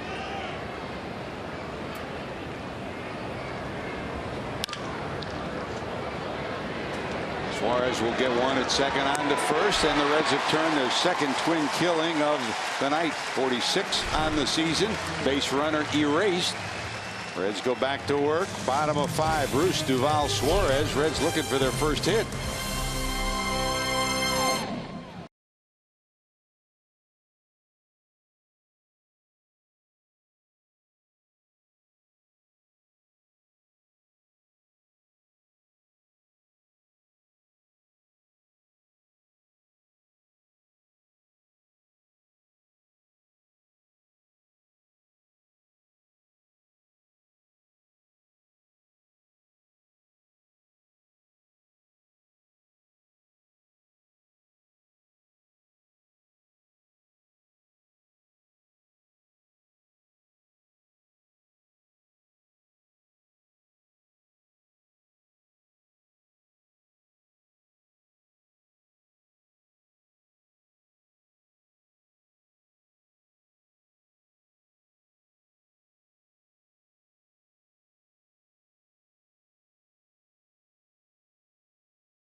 A great value this season, the Kroger meal deal. Check concession stands throughout the ballpark for the Kroger meal deal, which includes a hot dog, bag of chips, 16-ounce Coke, and during the homestand, Pepperidge Farm goldfish. Make sure you get your Kroger meal deal today. That'd be like an appetizer for you, cowboy. That's still a pretty good deal. $9. That ain't bad at all. Take that. I'm just glad they're open till midnight in a lot of places, so I can go grocery shopping after the game. So you don't have enough ice cream at home, huh? You got to pick some up on the way. Hey, sometimes you eat it during the afternoon. Here's Jay, grounded to second, first time up. They'll overshift against him. You know, with this hot weather coming, I've got to stock up on my UDF supply. Now, your favorite UDF flavor? Mint, cookies, and cream. You don't need to put anything on that. That's good just by itself. Oh. Rip, one hop. But the shift will take a base hit away from Jay. One away here in the fifth. I like a little sea salt caramel every now and then as well. Didn't you used like praline at one time too? I remember like praline too. when you're. It's not too. I don't like the fruity flavors. Yeah. But I really like the creamy flavors. And they put a lot of cream in that ice cream. None of this low-cal stuff for the Cowboy. Went live and in concert. Here's Adam Duvall. Popped up to second, first time up. They'll overshift to the left side against him.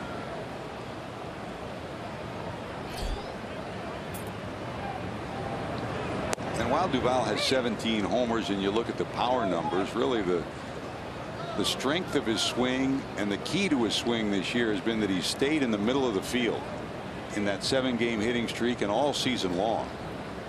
He's sprayed line drives from right center to left center.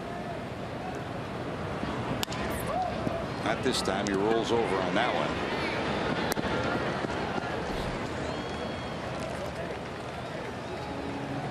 Hey, don't forget, if you love soccer or you just like great competition, tune in. Coming off a victory over rival Costa Rica, the United States looks to continue winning ways and secure a spot in the knockout round when they square off against Paraguay tomorrow at 6 Eastern, only on FS1, or watch it on Fox Sports Go. Came back from a 4-0 defeat in game 1 to win game 2 and trying to stay alive. Here's Suarez, struck out first time up.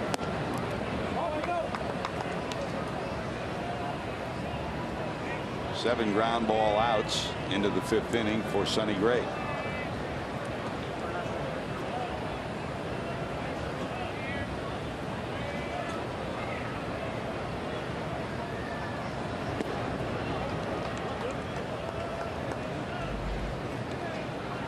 Watch the catcher. He'll give 3 different fastball signs: sinker, cutter, and the 4-seamer. And with a guy like Sonny Gray, when he's on, he can put those balls within about 2 or 3 inches of each other, cut it, sink it, and throw that 4-seamer right up under your hands. Sinking to center field, but Crisp is right there. Another 1-2-3 inning. Reds still looking for their first hit.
The post-game edition.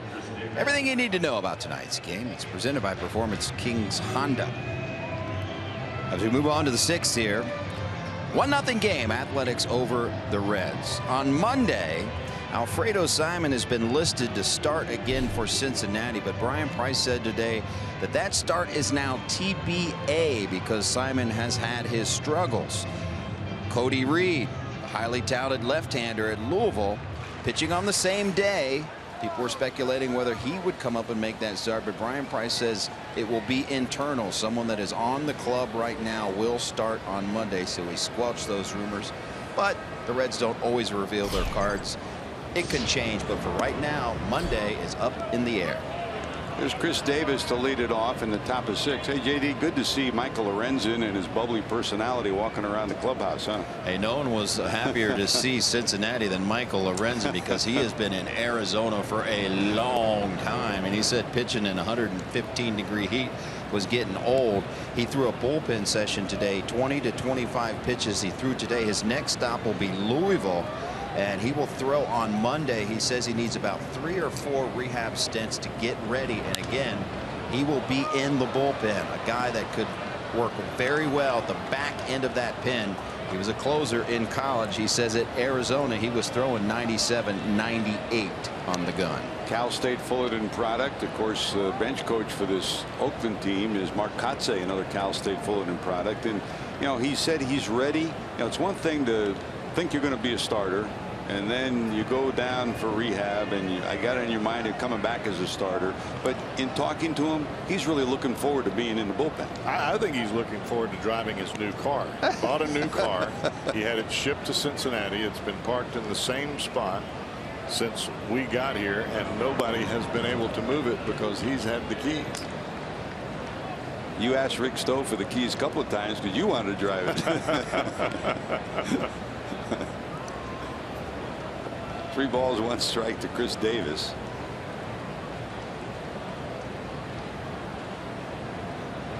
Lined out, hit by a pitch. Now 3-2.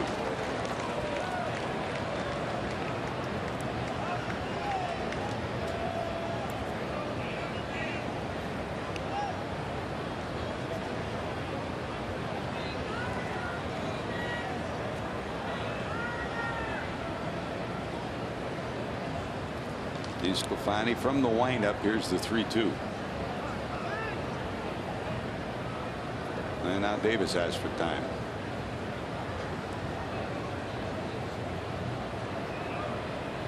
Start that slider in the middle of the plate and get some good depth to it. He'll swing. Tried to go with the slider, just backed up on him. And make Great American Ballpark your family day destination this Sunday. Catch all the Reds action, enjoy live mascot races, face painters games, and more. Plus, thank to Captain Kurtz, all kids 14 and younger receive a Homer Bailey Fathead. For tickets, call 513-381-REDS or visit reds.com. Leadoff batter on here in the 6th. Davis also hit by a pitch and reached in the 4th, and it's the 4th time the A's have had the leadoff batter on. Here's Yonder. Reached on a base hit to right and then grounded out to 3rd. You talk about deals that are made. Sometimes they're to bring a player in, other times it's, you know, you look ahead what you have. When Yonder Alonso was coming up, the Reds thought he'd be a hitter, but they also had Joey Votto. Wasn't going to be a first baseman, was he? They put him in the outfield a couple of times. Didn't work. Quite work. Rough day in Chicago one day with the wind blowing. That's no easy place for a regular outfielder with the wind blowing. Not a place to start in the outfield. No balls, 1 strike. That goes all the way to the backstop. And going to second will be Davis with good speed. Tried to bury a slider down and in. There have been a couple of sliders from DeSclafani here lately that have gone back the other way, especially the one that he walked Chris Davis on. So he really tried to get on top of that, and he pulled it way off the plate. Those are the incremental adjustments that DeSclafani will make as he moves along, getting to start in big league ball games. Here in the 6th, action in the Reds bullpen. Daniel Wright has started to loosen. 2 balls, 1 strike to Yonder Alonso.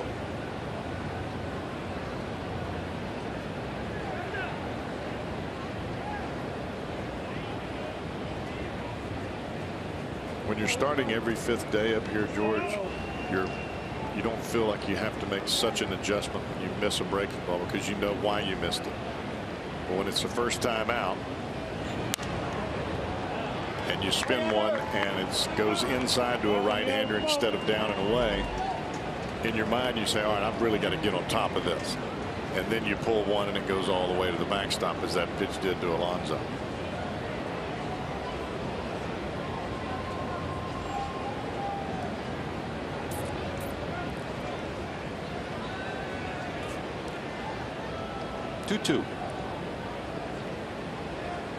Cozart trying to keep Davis as close as he can to second in this 1-run ball game.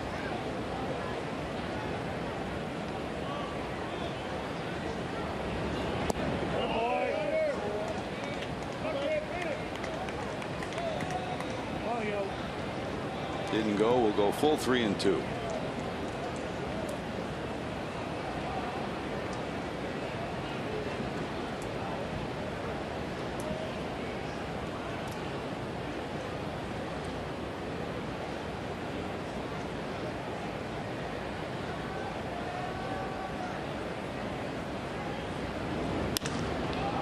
Rip to right, back goes Bruce, looking up, it will be off the wall, rounding third and holding there, and they got a shot at Alonso.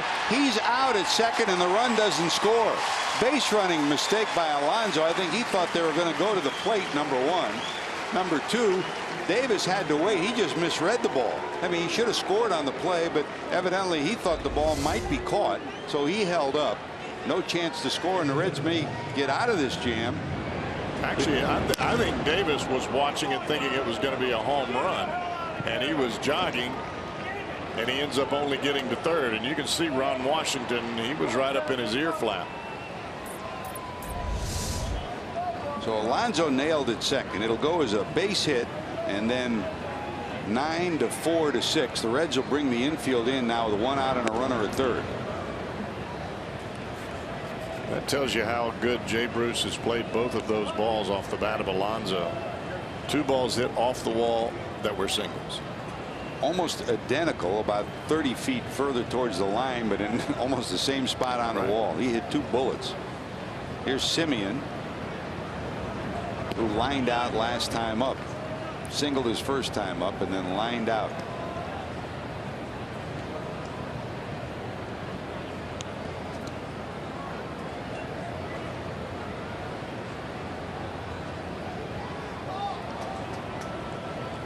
DeSclafani behind, 2 balls, no strikes.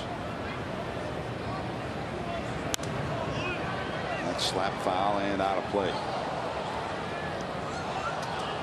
Joey Votto is playing way off the base at first. That's about as far off the bag over there as you could possibly get.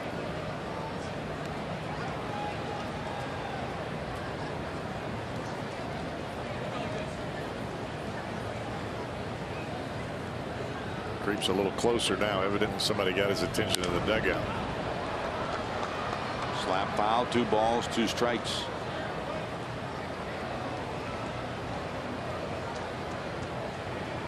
Now the 1 run that scored for the A's was a home run by Vogt. Twice DeSclafani's negotiated bottom of the order difficult situations. He's trying to do it again.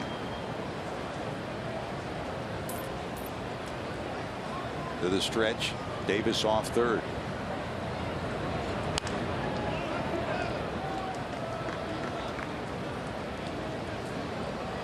Well, he had Semien off balance with the slider, but that caught just a little bit too much plate from where Tucker Barnhart wanted that baseball. That ball's another couple of inches off the plate. You get a strikeout. Watch where this pitch is. It stays right on the plate. And Semien fooled by it as you see him go down to 1 knee. but because it stays on the plate and in the middle, he got a piece of the bat on it. 2 balls, 2 strikes to the Oakland shortstop. From the stretch, DeSclafani. And he hangs in there. There was his pitch. That was a good piece of hitting right there. That was a good job. That was nasty. That was off the plate, and Semien still able somehow to fling his bat out there with one hand and foul it off. That was almost the Todd Frazier lean out there and just spoil it. Or hit it in the upper decks with one hand. 2-2. And he hangs in there. Lengthy at bat for Semien. He's spoiling DeSclafani's best deliveries at 2 balls and 2 strikes. Be the 8th pitch of the at bat coming up.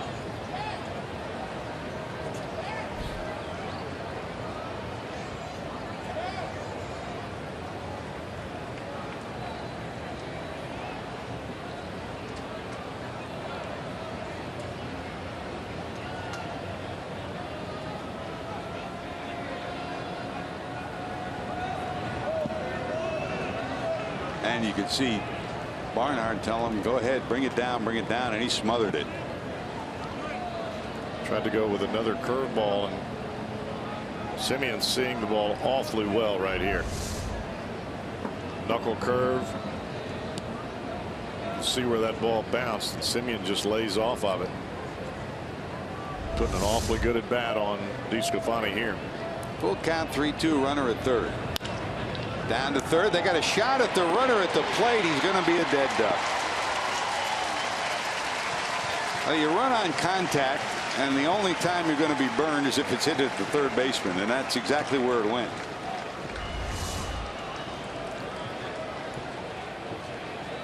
High chopper, just catch and throw.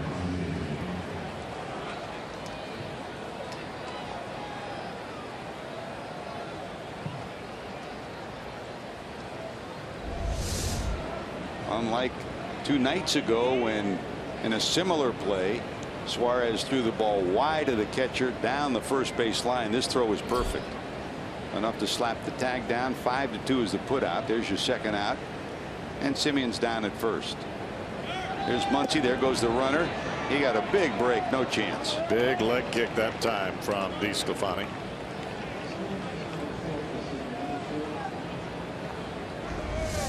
Watch the knee come up from DeSclafani. Much slower right now than what he was earlier in the ball game. Didn't give Tucker much of a chance there. So still another runner in scoring position, this time for Muncy. Muncy flied out and walked in his 2 plate appearances. Sonny Gray, who contributed with a sacrifice last time up, is in the on-deck circle, and no Oakland pitchers had a hit thus far this year in interleague play, so they'll take their chances with the Oakland pitcher, unless they will pinch hit for him. We'll see. They will not. Gray will come out. Guy working on a no-hitter, even though he struggled at times. Has a 1-0 lead, and Bob Melvin looks as the Reds will check on DeSclafani. This is not a visit from the pitching coach Mark Riggins. There you see Mark Kotsay next to Melvin. Yeah, I think Brian just wants to go out and make sure that DeSclafani's all right. But I would imagine, regardless of the situation, this will be the last batter that DeSclafani faces here tonight.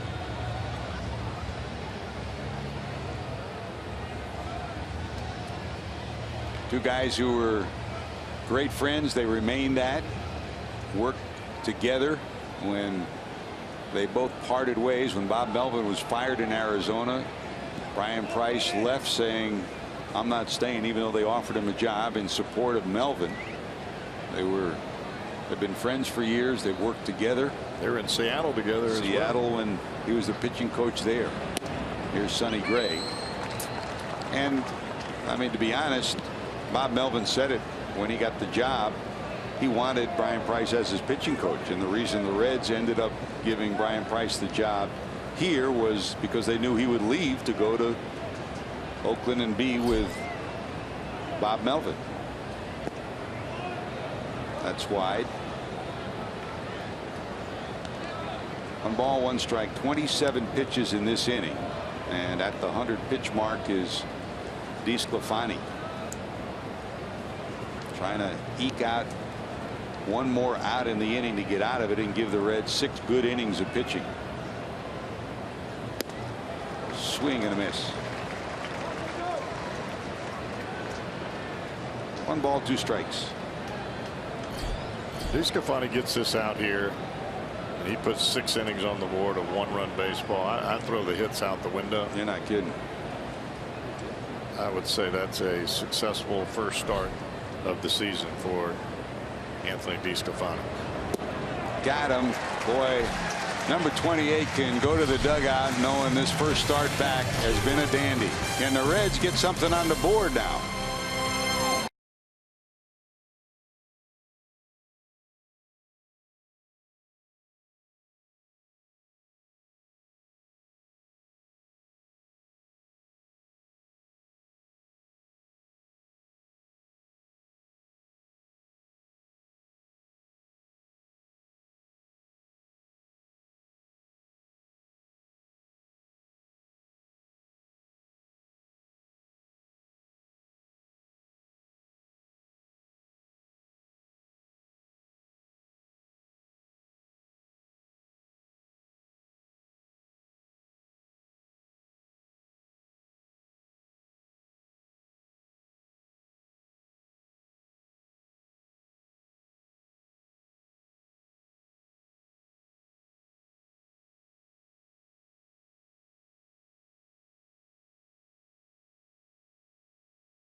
This season at GABP this Saturday. That would be tomorrow. First 25,000 fans will receive a Reds Garden Gnome thanks to Miracle Grow. Catch all the action for only $12. For tickets, call 513-381-REDS or visit reds.com.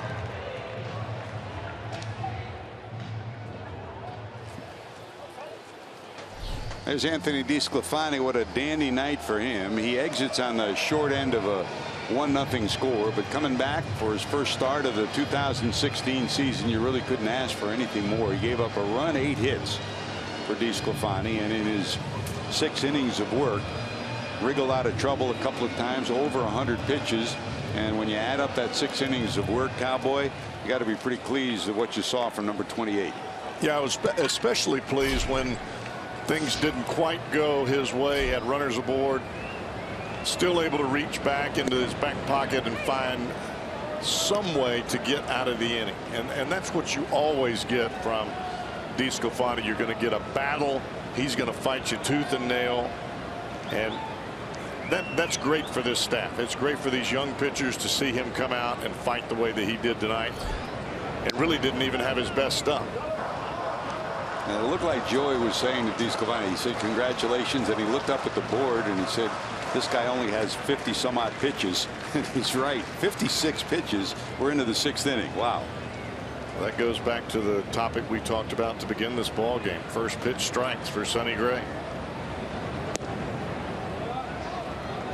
So the Reds need a base runner. Holt's job, get on here and maybe get the offense cranked up. Bottom of the order, Holt, Barnhart, and then the pitcher spot. So you expect a pinch hitter to be stepping up in that 9th spot.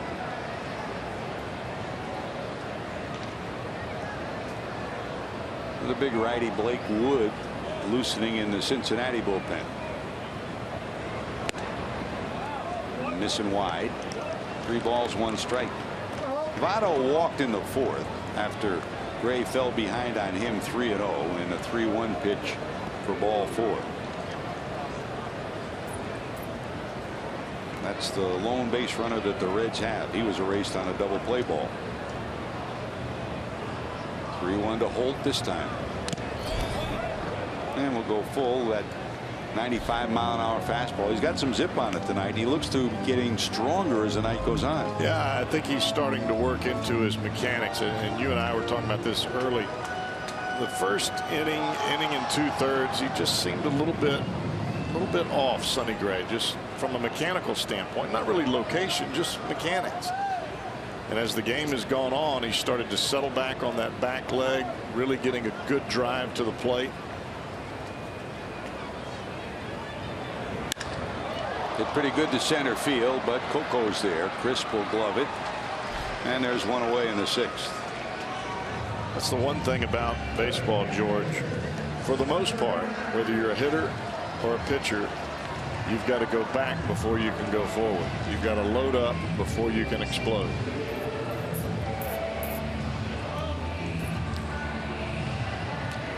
Well, you get 3 or 4 innings of hitless baseball and you kind of cruise along. When you get up to 5 and 6, everybody in your dugout, and you know it too, that you got something working here. DeSclafani battling Gray tonight.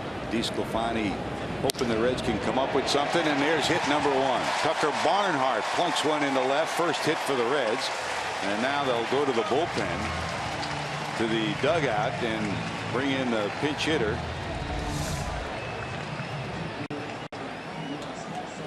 Good job of hitting. Fastball starting middle in, and that's the danger zone of starting a pitch on the plate and then leaving it on the plate. Barnhart sees it as a fastball. He starts his swing. The ball runs to the outside corner, and he's still able to stay right with it. Is the pitching coach for the Oakland A's, Kurt Young. Great major league pitcher in his own right. And throughout his career, first as a player, then as a minor league operative, and now as the pitching coach. Over 30 years in the Oakland organization. Been around a long time, Cowboy. Got that right. Steve Selski just got his first major league hit. He's coming out of the dugout, and he'll pinch hit in the 9th spot in the order. That's a long time to be in one organization, period, much less in baseball.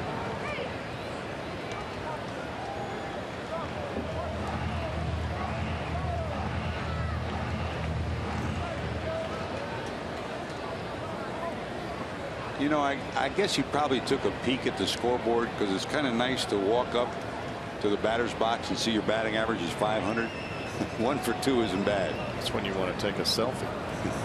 Here's Steve breaking ball down and away for a ball 1-1. Here is numero uno. Hit it right on the button. Off the glove of Grichuk in center field, and he pulled into second with a 2-base hit. And Billy Hatcher tucked the ball in his back pocket.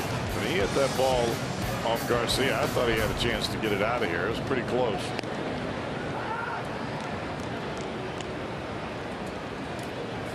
His dad and his wife at the ballpark for hit number 1.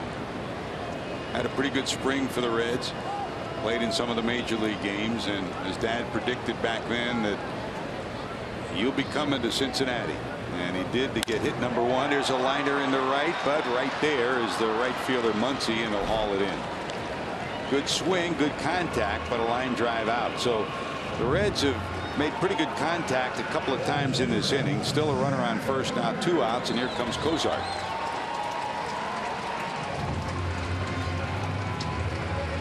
The Reds bench. Selski, Jordan Pacheco, Ivan De Jesus Jr. from the right side, Kyle Waldrop from the left side, and the switch hitter Cabrera, the catcher. We haven't seen much of Selski at this level, but I like his approach. That front shoulder stays in there. He gets inside the baseball, tries to barrel it up, and he's done it a couple of times rather well. And pinch hitting for a young player, and you know this, George, a young player at this level to be a pinch hitter, that is a nightmare.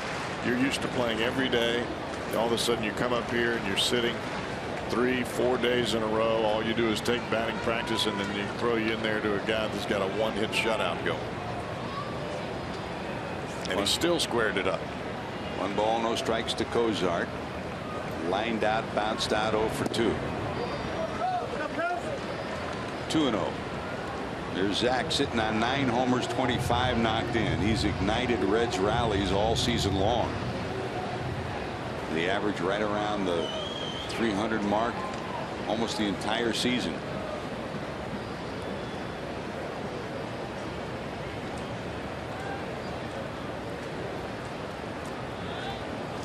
Looking for something to drive here. 2-0. Hit hard, but right down at the third baseman. They'll get the final out of the inning at second. The Reds get their first hit, but nothing to show for it in the 6th. Sonny Gray leading 1-0.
This 1-0.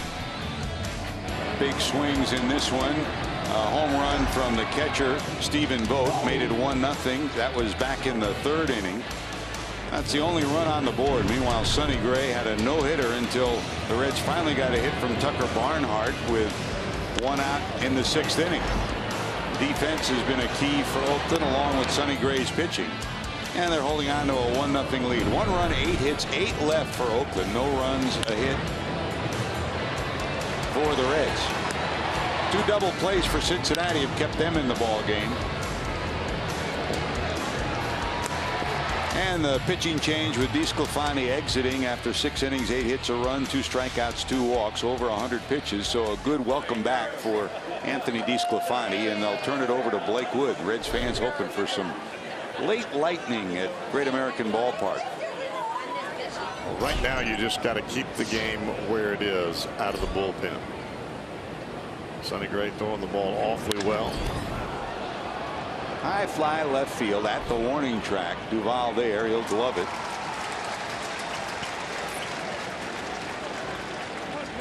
And the first out of the 7th inning.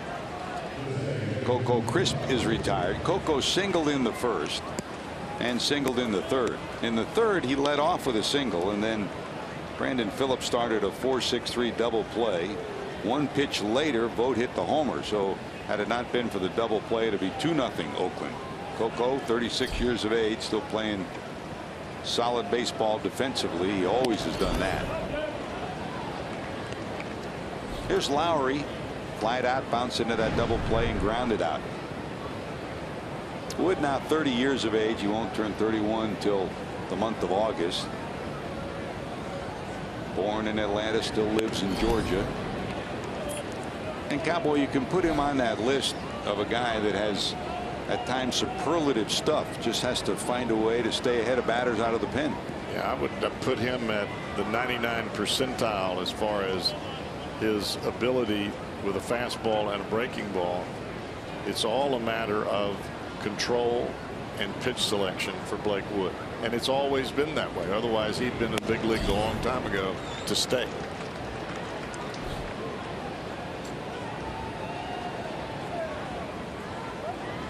Two balls, one strike. But if you're always trying to overmatch the hitter instead of outthink the hitter, then you're going to overthrow and you're not going to be able to locate and throw strikes. Pop back and out of play, 2-2. And at this level, you can throw it 100. They'll hit it 100. Right. The problem that you have is, to me, we're teaching kids coming up through all of the systems throughout baseball to throw the ball hard, to throw. Well, you teach outfielders and infielders to throw. We need to teach kids that are pitchers how to pitch, change speeds, throw breaking balls for a strike, and understand why you're doing what you're doing. And I think we're failing at that. As a game, you're talking about youth baseball, organized baseball, all the way across. All the way from the kids till we get here.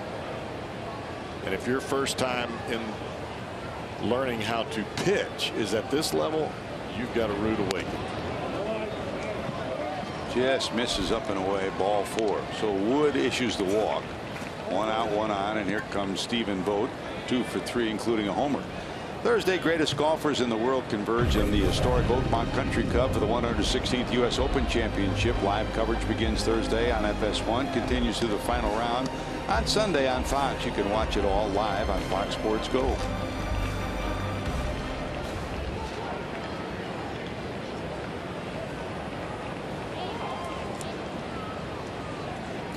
Here's Vogt. The homer from him was number 5, and it's the difference in the game right now.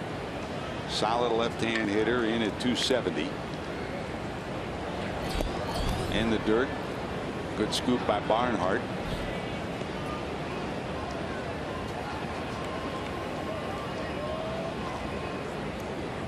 No action in the Reds bullpen as the 7th inning starts. These two bullpens, it's a completely different story. The Reds bullpen with an earned run average that's almost 3 runs higher than the Oakland average at 6.6. The Oakland average at about 3.7. Reds trying to keep it close out of the pen. That's a strike.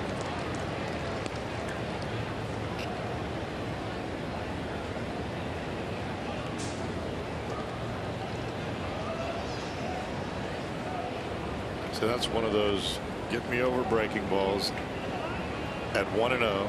And when you're throwing 97, there's no hitter in the world that wants to swing at that pitch.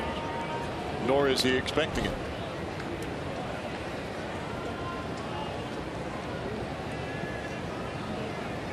Vogt not 31 years of age.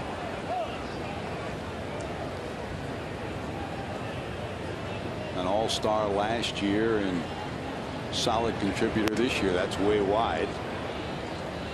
And now it's 3-1. So a 3-ball count to Lowry before he walked him, and now it's 3-1 here.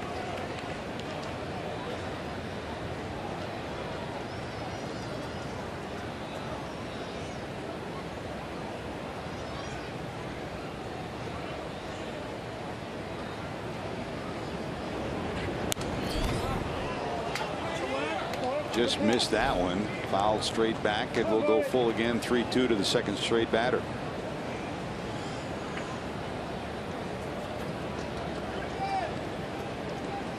Just because the game is a 1-run game does not mean that you have to change the way that you pitch. You don't have to throw the ball any harder. You don't have to lean back and just try to throw it through the backstop. You have to make pitches. They had the runner leaning. Lowry gets back though.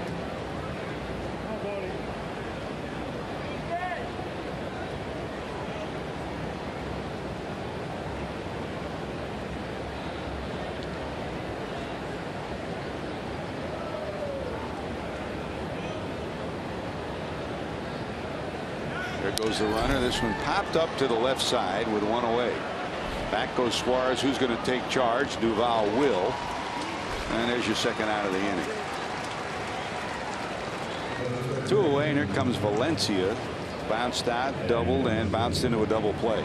Nice comeback there by Blake Wood. Got that ball right in on the hands of Stephen Vogt. Good fastball, hard and in.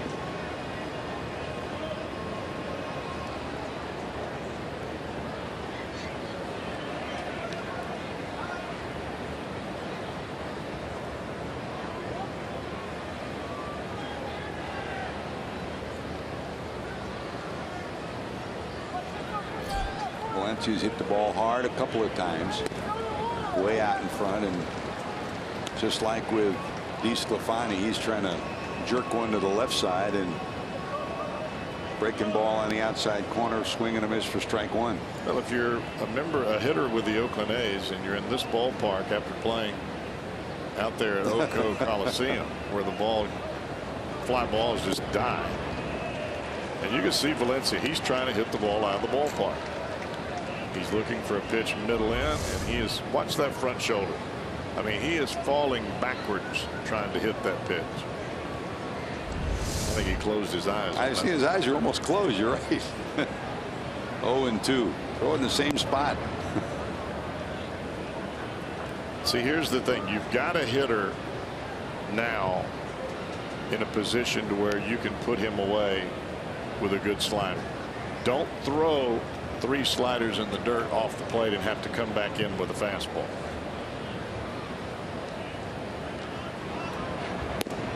Come back in and then go away. That's 2 sliders in a row for a ball.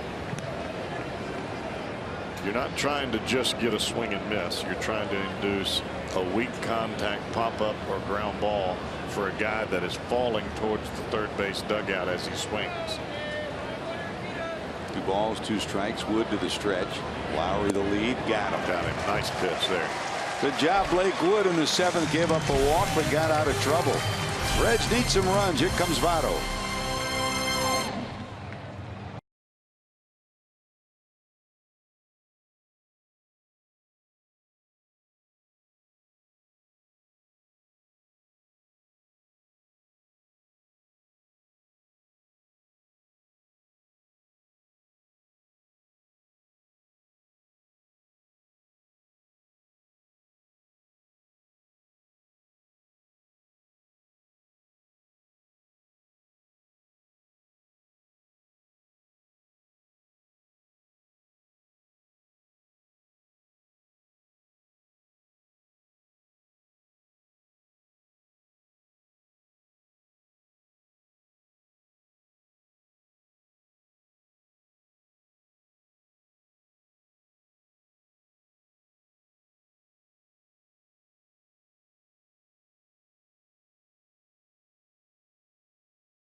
Home field advantage. In Major League Baseball, the highest percentage of runs scored from a home run at home this season. Reds trailing only the Rays and Mariners. 53.2% of their runs here at Great American Ballpark so far in 2016 have come via the long ball. That is the most in the National League, ahead of Dusty Baker's Washington Nationals. And they could use one for Mr. Votto right here. On 11 home runs, 35 knocked in. He flied to center. He became the Reds' first base runner in the 4th with a walk. He was erased on a double play. The Reds got a hit from Tucker Barnhart in the 6th. No balls, 1 strike against Sonny Gray. Those are the only 2 base runners the Reds have had on this night. They overshift on Votto. with the second baseman Lowry in short right field.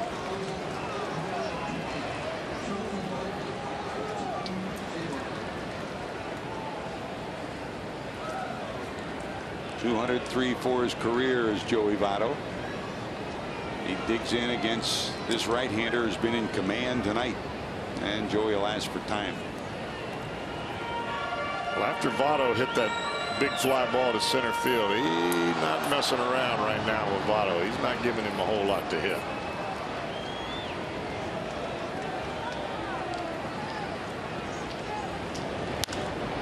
Left field. Davis back at the wall, hauls it in one step from the wall. Well, he almost stumbled as he took his second step on the track. Looked like his knee, his back knee buckled just momentarily.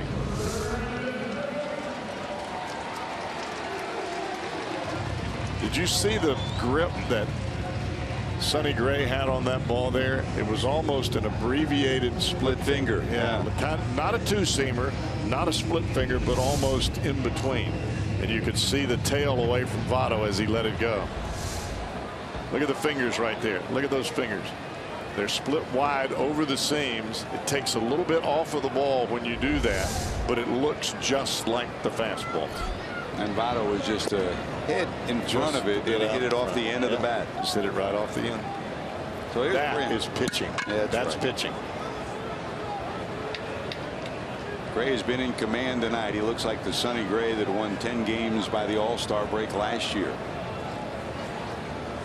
Reds solid single to center from Brandon Phillips, make it a 13-game hit streak for Brandon. And the tying run is on, and here comes Jay Bruce. And that's got him to rustle around in the bullpen for the A's now. Stephen Vogt wanted that ball outside, and it came back to the inside part of the plate, and Phillips with a good swing there. Well, there's Jay tonight against the shift, 2 ground balls to second. Each of them probably would have been base hits against the normal alignment. Now with a runner on first, it is a normal alignment. But a high fly ball to left center. It's going to stay in the park. Davis under it, got it. Tagging, Phillips slams on the brakes halfway, and now he heads back. The second baseman Lowry yelled to Davis that the runner was tagging, and Phillips went halfway to second. Now slams on the brakes, and ironically, as he turned around, the throw from Davis went way wide to second. He might have made it. Well, the Reds remember Davis playing left field in Milwaukee. His arm is way below average. But as the ball came in, the trajectory of the ball looked like it was going to get to second before Brandon could get there. You got to stop. So Phillips still on first now, 2 away, and here's Adam Duvall. Pop up to second, ground ball to third for the Reds left fielder. Sitting on 17 homers, 40 runs batted in, trailing only Jay Bruce, who has 42 to lead the Reds.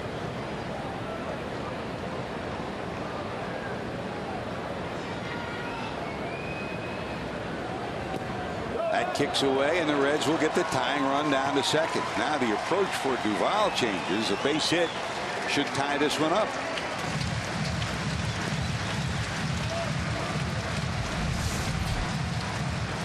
Slider.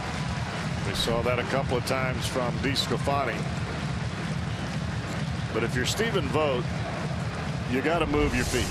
And he reached for that ball, and anytime a catcher reaches outside of his body instead of moving to block, bad form.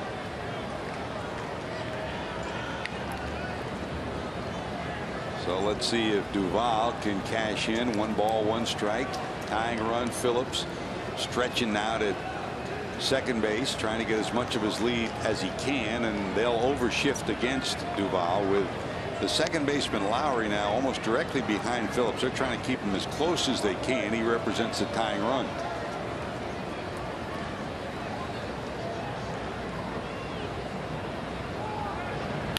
Rip down the line. That's going to tie it up. Duvall another double. He rounds first, goes to second. For Duvall, his 15th double of the season. Boy, he has really bailed the Reds out time and time again the last 2 months. He does it again. We're tied at 1. That is what you talk about when you say stay with your swing, a short swing, hanging breaking ball. If you're long there, you pop that ball up. Popped up to second earlier. Hit a ground ball to third in his second at bat, but he stayed, and he's done this since we got to spring training. Short, trust your hands, trust your swing. You know it's going to come, and there it is. Well, everybody down in Louisville on this day where they're honoring Muhammad Ali. They push back the regional, the super regional. There's a bouncer down to third towards the hole. They'll try to go to third, but Duvall will get there, so it'll be first and third. Suarez hit a two-hopper that Semien does a great job of getting to it. He has no play at first. And Duvall scampered to third. He's safe, and it's first and third. Infield hit for Eugenio Suarez. Great instincts by Adam Duvall there. You could see him look back. He saw that Semien fielded the ball. He slid. He stayed right on top of the bag. There are a lot of base runners that they don't pick up that shortstop catching that ball, and they think they're going to round the bag, and he'd have been a dead out if he had done that. You know, a lot of Tyler Holt's friends are watching. A lot of Adam Duvall's friends are watching. Don't rule out the possible bunt here by Holt with the go-ahead run down at third. Holt kicks away. Here comes Duvall. There's the go-ahead run. He didn't have to do anything, and the Reds take the lead, 21,000 plus on their feet at Great American. Well, as efficient as Sonny Gray was through 6 innings, here in the 7th, starting to struggle a little bit. A wild pitch and a pass ball, and the end result is the Reds have a run in. They lead it, and the insurance run sitting at second. And again, Stephen Vogt reached for the baseball rather than blocking. If you're a catcher and you have a runner at third, you have got to go to your knees. You've got to slide your body. He did not do it and allowed Phillips to go to second, and that allows a run to score. Breaking ball clips the outside corner for Holt. That's 1 ball, 1 strike. Boy, how many times have you seen Adam Duvall be the catalyst in the last couple of months? Man, he did it again tonight. And in big situations, not panicking, not trying to do too much, just staying inside the ball and staying within his swing. Tries to check it. Did he? No, he didn't. That's a strike. 1 ball, 2 strikes. There are a lot of guys, George, that come up in that situation and they think, all right, 2-run home run. And front shoulder flies out, as we saw with Danny Valencia. You fly that shoulder out trying to hit the ball into the upper deck, and you get out of your swing. You can't see the baseball. He's been outstanding offensively, and defensively he has been just as solid. 1 ball, 2 strikes to Holt. Swings at 1 in the dirt. That'll do it. But the Reds put a 2 spot on the board in the 7th to take a lead on Sonny Gray.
Stop by your neighborhood Kroger to save big store-wide. Great fruit, low prices, all at Kroger. And by Toyota. For over 30 offers, visit buyatoyota.com. Toyota, let's go places. Hey, your best bat flip could be your ticket to the All-Star game in San Diego. Post a video of your bat flip to @Fox Sports with the hashtag Fox Bat Flip Contest now through June the 26th. Visit foxsports.com/batflipcontest for more info. Say that one 5 times fast, Cowboy. So the Reds take a lead. But you can put bat flip contest all you want up there, but pitchers are thinking batter flip contest. 2 runs, only 4 hits for the Reds. A run, 8 hits for the Oakland A's. Here's Chris Davis. First pitch swinging, fly ball into deep center field in front of the warning track. Holt is there, and if you're just joining us, Billy Hamilton not in the lineup again today. Billy on the 7-day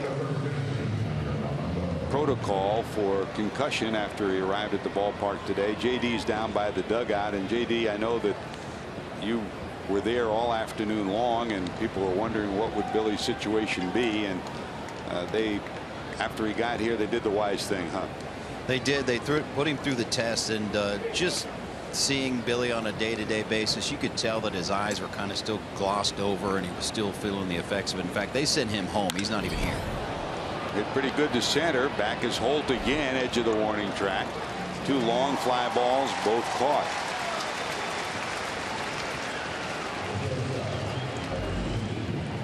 It's not always the trauma to the head, it's the whiplash effect, because that slide really kicked his neck back, and that causes the same type of symptoms and really exacerbates that concussion issue.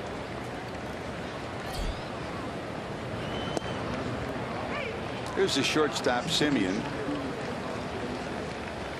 Single, lined out, and then reached on a fielder's choice. He hit the ground ball to third with Davis on third, and they threw out Davis, who was running on contact. That was when the game was still 1-0 and prevented the A's from taking a 2-0 lead. We're in the 8th. The Reds have taken a lead. If you joined us late, Anthony DeSclafani outstanding on this night, his first game back. 6 innings, 8 hits, a run, 2 strikeouts, 2 walks, over 100 pitches. That's a call, strike 3. How about Blake Wood? 2 solid innings. To the bottom of the 8th we go. Bottom of the order due up.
Our steel power tool performer. 2 solid innings from Blake Wood to back up a great start from Anthony DeSclafani, Cowboy. You know, you look at the second inning for Blake Wood, and it makes you think, okay, when he has a feel for his pitches, maybe you need to use him a little more often, get him some more work instead of less work, so he can continue to have the feel for that sinker and that breaking ball. Well, he's got it working tonight. 1 walk, couple of strikeouts, 2 innings. Here we go to the bottom of 8. Tucker Barnhart got the Reds' first hit with 1 out in the 6th inning, up for the 3rd time. Struck out and a single for Tucker. I think most good relievers would tell you, you work me too much than not enough. And you got to know your pitchers. I mean, some guys thrive on work. Other guys need a couple of days off, and you can only use a couple of days a week. In the dirt, kicks away from Vogt. 1 ball, 2 strikes to the Reds catcher.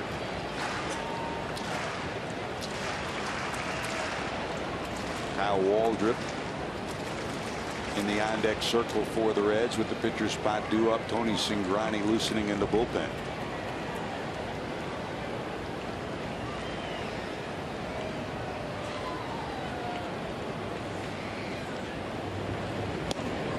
Down and in, swing and a miss, strikeout for Sonny Gray.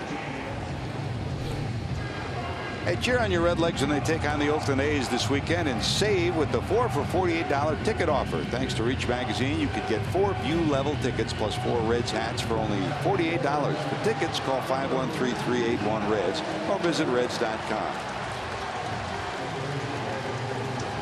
4 view-level tickets plus 4 Reds hats for only $48. Jesse, that's less than you're charging it in your car out in the parking lot.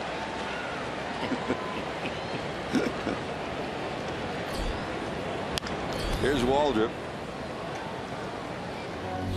Sonny Gray knows this is it for him, because his spot comes up in the bottom of the 8th and he is airing it out.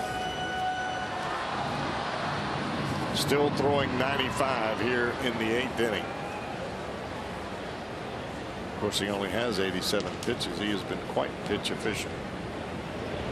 Solid start from Sonny Gray. He had a no-hitter into the 6th inning.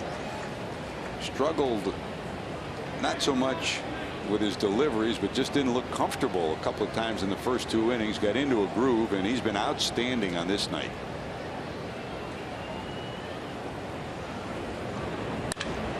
This ripped into right. That's a solid base hit off the bat of the left-handed pitch hitter Kyle Waldrop. Not exactly where Sonny Gray wanted that pitch. 0-2.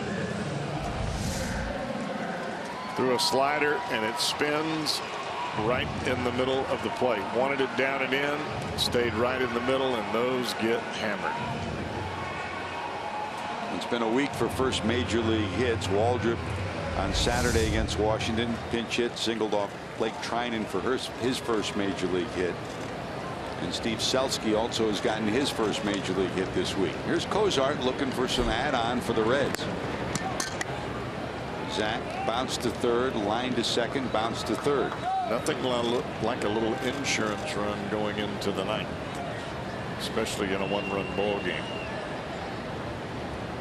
2 runs, 5 hits for the Reds, a run, 8 hits for Oakland. Off the plate, tricky hop goes foul. The Reds took 3 out of 4 from Denver in Colorado. Took 2 of 3 from Washington and came within an eyelash of taking 2 of 3 from the Cardinals before succumbing and trying to take a series here against the Oakland A's, the first of 3. Hope you join us tomorrow for game 2 of the series. It's a 4 o'clock start. Reds live at 3:30. The game at 4:10. Dan Straley against Kendall Graveman. And Sunday's a 1 o'clock game. Fouled at the plate. I think the one thing you can say off what we're seeing tonight is that Sonny Gray is back. In other words, he's got the ability. If you don't know how he's going to bounce back after today. He's had some physical problems here or there, but he's as good as he was last year right now. I would concur. He's been able to move the ball on both sides of the plate. Breaking ball's been good. Very strike consistent. 0-2. Towards the hole. Simeon backhand. They'll get the out onto first. Not in time. Well, Jed Lowry got rid of that ball, and I'm talking about right now. Made that a lot closer than it looked like it was going to be. I didn't think they had a chance where the ball was hit originally. Ball hit in the hole. Quick feed. That was awfully close.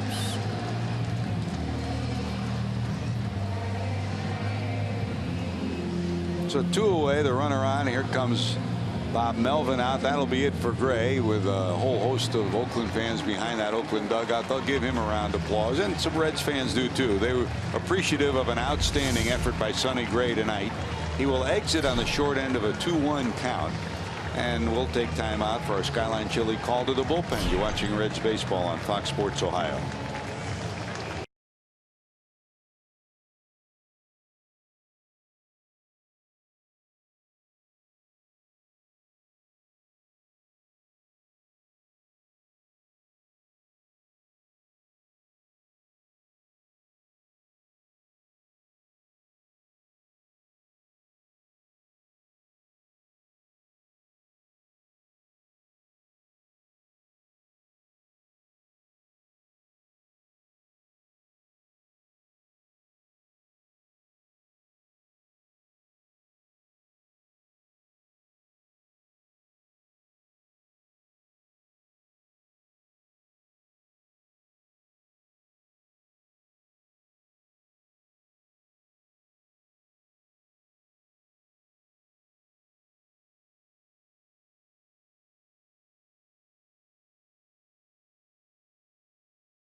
Is presented by authority of the Cincinnati Reds. It may not be reproduced or retransmitted in any form, and the accounts and descriptions of this game may not be disseminated without the express written consent of the Cincinnati Reds. Back at Great American Ballpark, Sonny Gray's night is done. Here comes the big lefty Sean Doolittle to take over as Joey Votto comes to the plate. Votto tonight, a fly ball out, a walk, and a line drive to left. For Sonny Gray tonight, 7 2/3, 5 hits, a run, 3 strikeouts, 4 strikeouts, and a walk.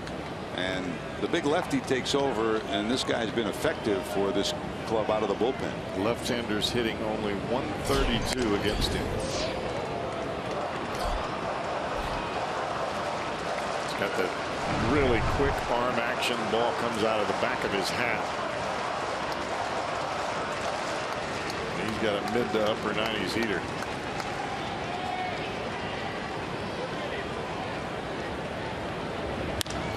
High in the air to left. Back is Davis at the warning track, at the wall. He'll haul it in. Joey gave it a long ride. Second time tonight to left field. Going to the ninth. Reds lead it 2-1. Here comes Cingrani.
For that day's game with Reds Live on Fox Sports Ohio. Reds Live presented by Ray St. Clair Roofing. Don't forget tomorrow Reds Live at 3:30. The game of 4:10 start here at Great American Ballpark tomorrow.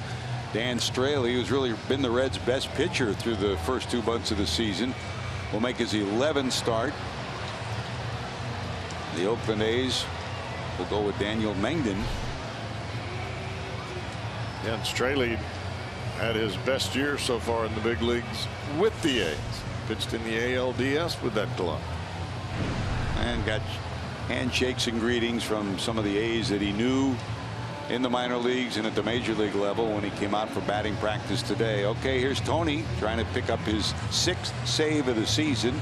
In his 30th game, Cowboy, the lefty comes in to try to nail it down. And you've got the 8-hole hitter, then a pinch hitter, and then Coco Crisp, who is a switch hitter. You want to get the job done before you get to the heart of this order. And some home run power in that pinch hitting slot. Billy Butler. They've got Butler, Fegley, Larendorf available from the right side, and the speedy Burns as a pinch runner too. Also part of the package as we go to the top of 9th. Here's Jake Smolinski, who will pinch hit in the top of the 9th inning.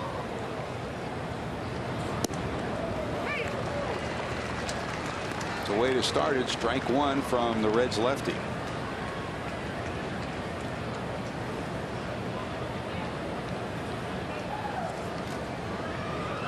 A run, 8 hits for Oakland, 9 left on, 2 runs, only 5 hits and 3 left on. This one looped to the right side. It'll bounce off the tarp.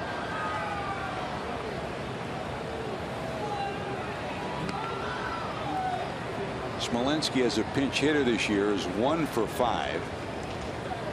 And through his career, 3 for 17. He was another one of the A's that's been recalled from Nashville during the month of May with all the injuries that they've had. All of his starts have been in right field and the rest of the appearances as a pinch hitter. And Billy Butler's moved into the on-deck circle. Yeah, Butler made his name with the Kansas City Royals. He's a .308 hitter against left-handed pitching, but off the bench he's only hitting .214.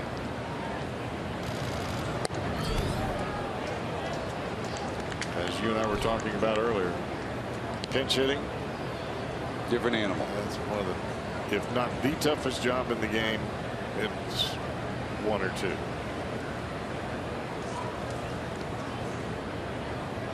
Barnhart setting up inside. Here's the 1-2. Drifted out over the plate, fouled off again. The count stays 1-2.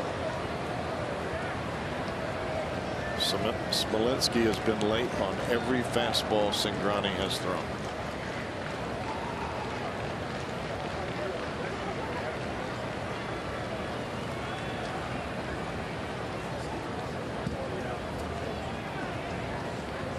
Tony peers in, gets his sign from Barnhart.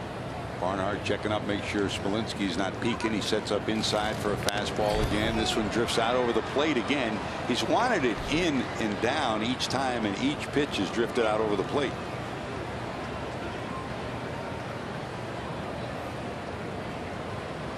You can almost see Smolinski as his approach, his bat as it comes into the hit zone. He's looking to shoot that ball into the right center field gap.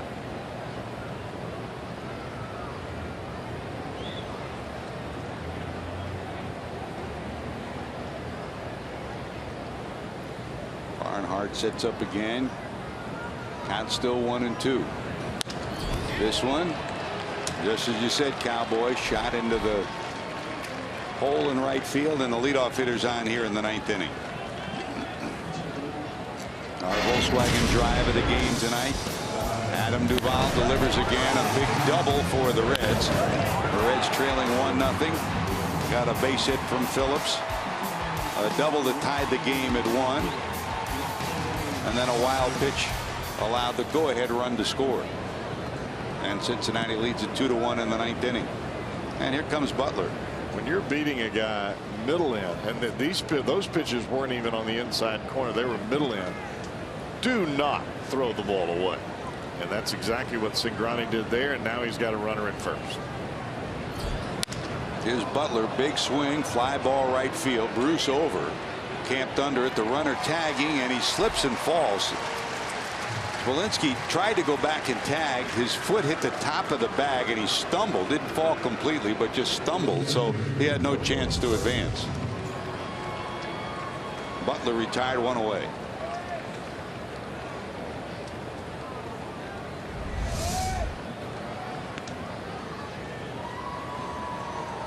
And here comes Coco.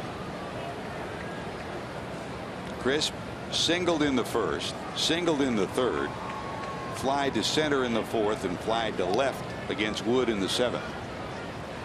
A pretty good night for Coco offensively, in a night where hits have been hard to come by. Smolinski, short lead.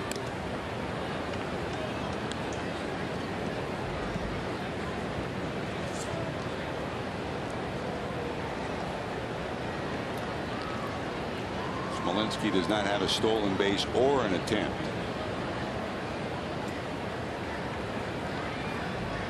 Reds double play depth. They'd love to turn their third of the night. Coco Crisp, one of the more difficult guys to double up, whether he's been in the American League or the National League.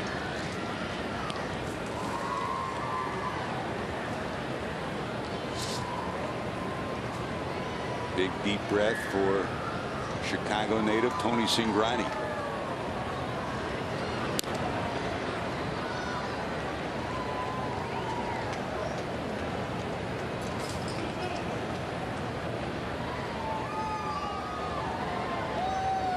Strike one to the center fielder for the A's.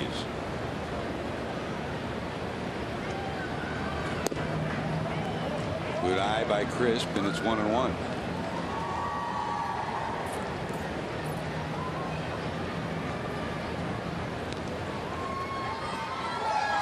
Phillips is playing a chess match with Crisp. Crisp base hit to start the game, came on a 2-2 pitch to right, and it went through the first base hole, and Phillips keeps moving from the normal second base spot back closer to the bag, and Crisp keeps looking that way to second too. And that's wide. 2-1. Coco steps out, checks Ron Washington, and rolls two signs down at third. Mike Aldretti, the first base coach, dips in behind Smolinski to reconfirm those signs.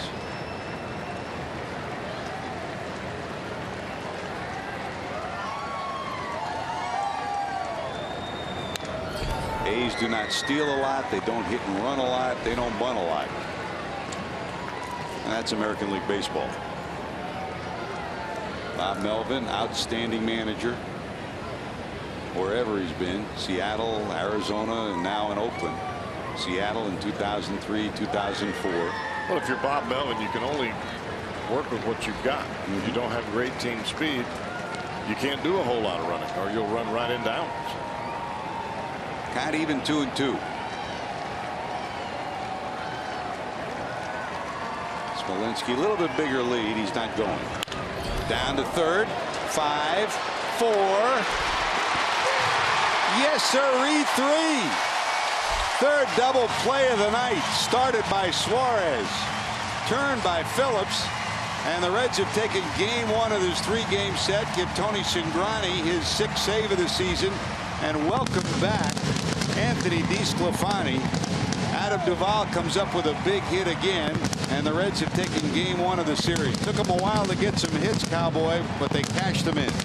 The big key was Cingrani and the bullpen keeping the ball game close until the Reds could get that offense rolling against a guy in Sonny Gray that started to fatigue a little bit, made a couple of mistakes, and the Reds made him pay.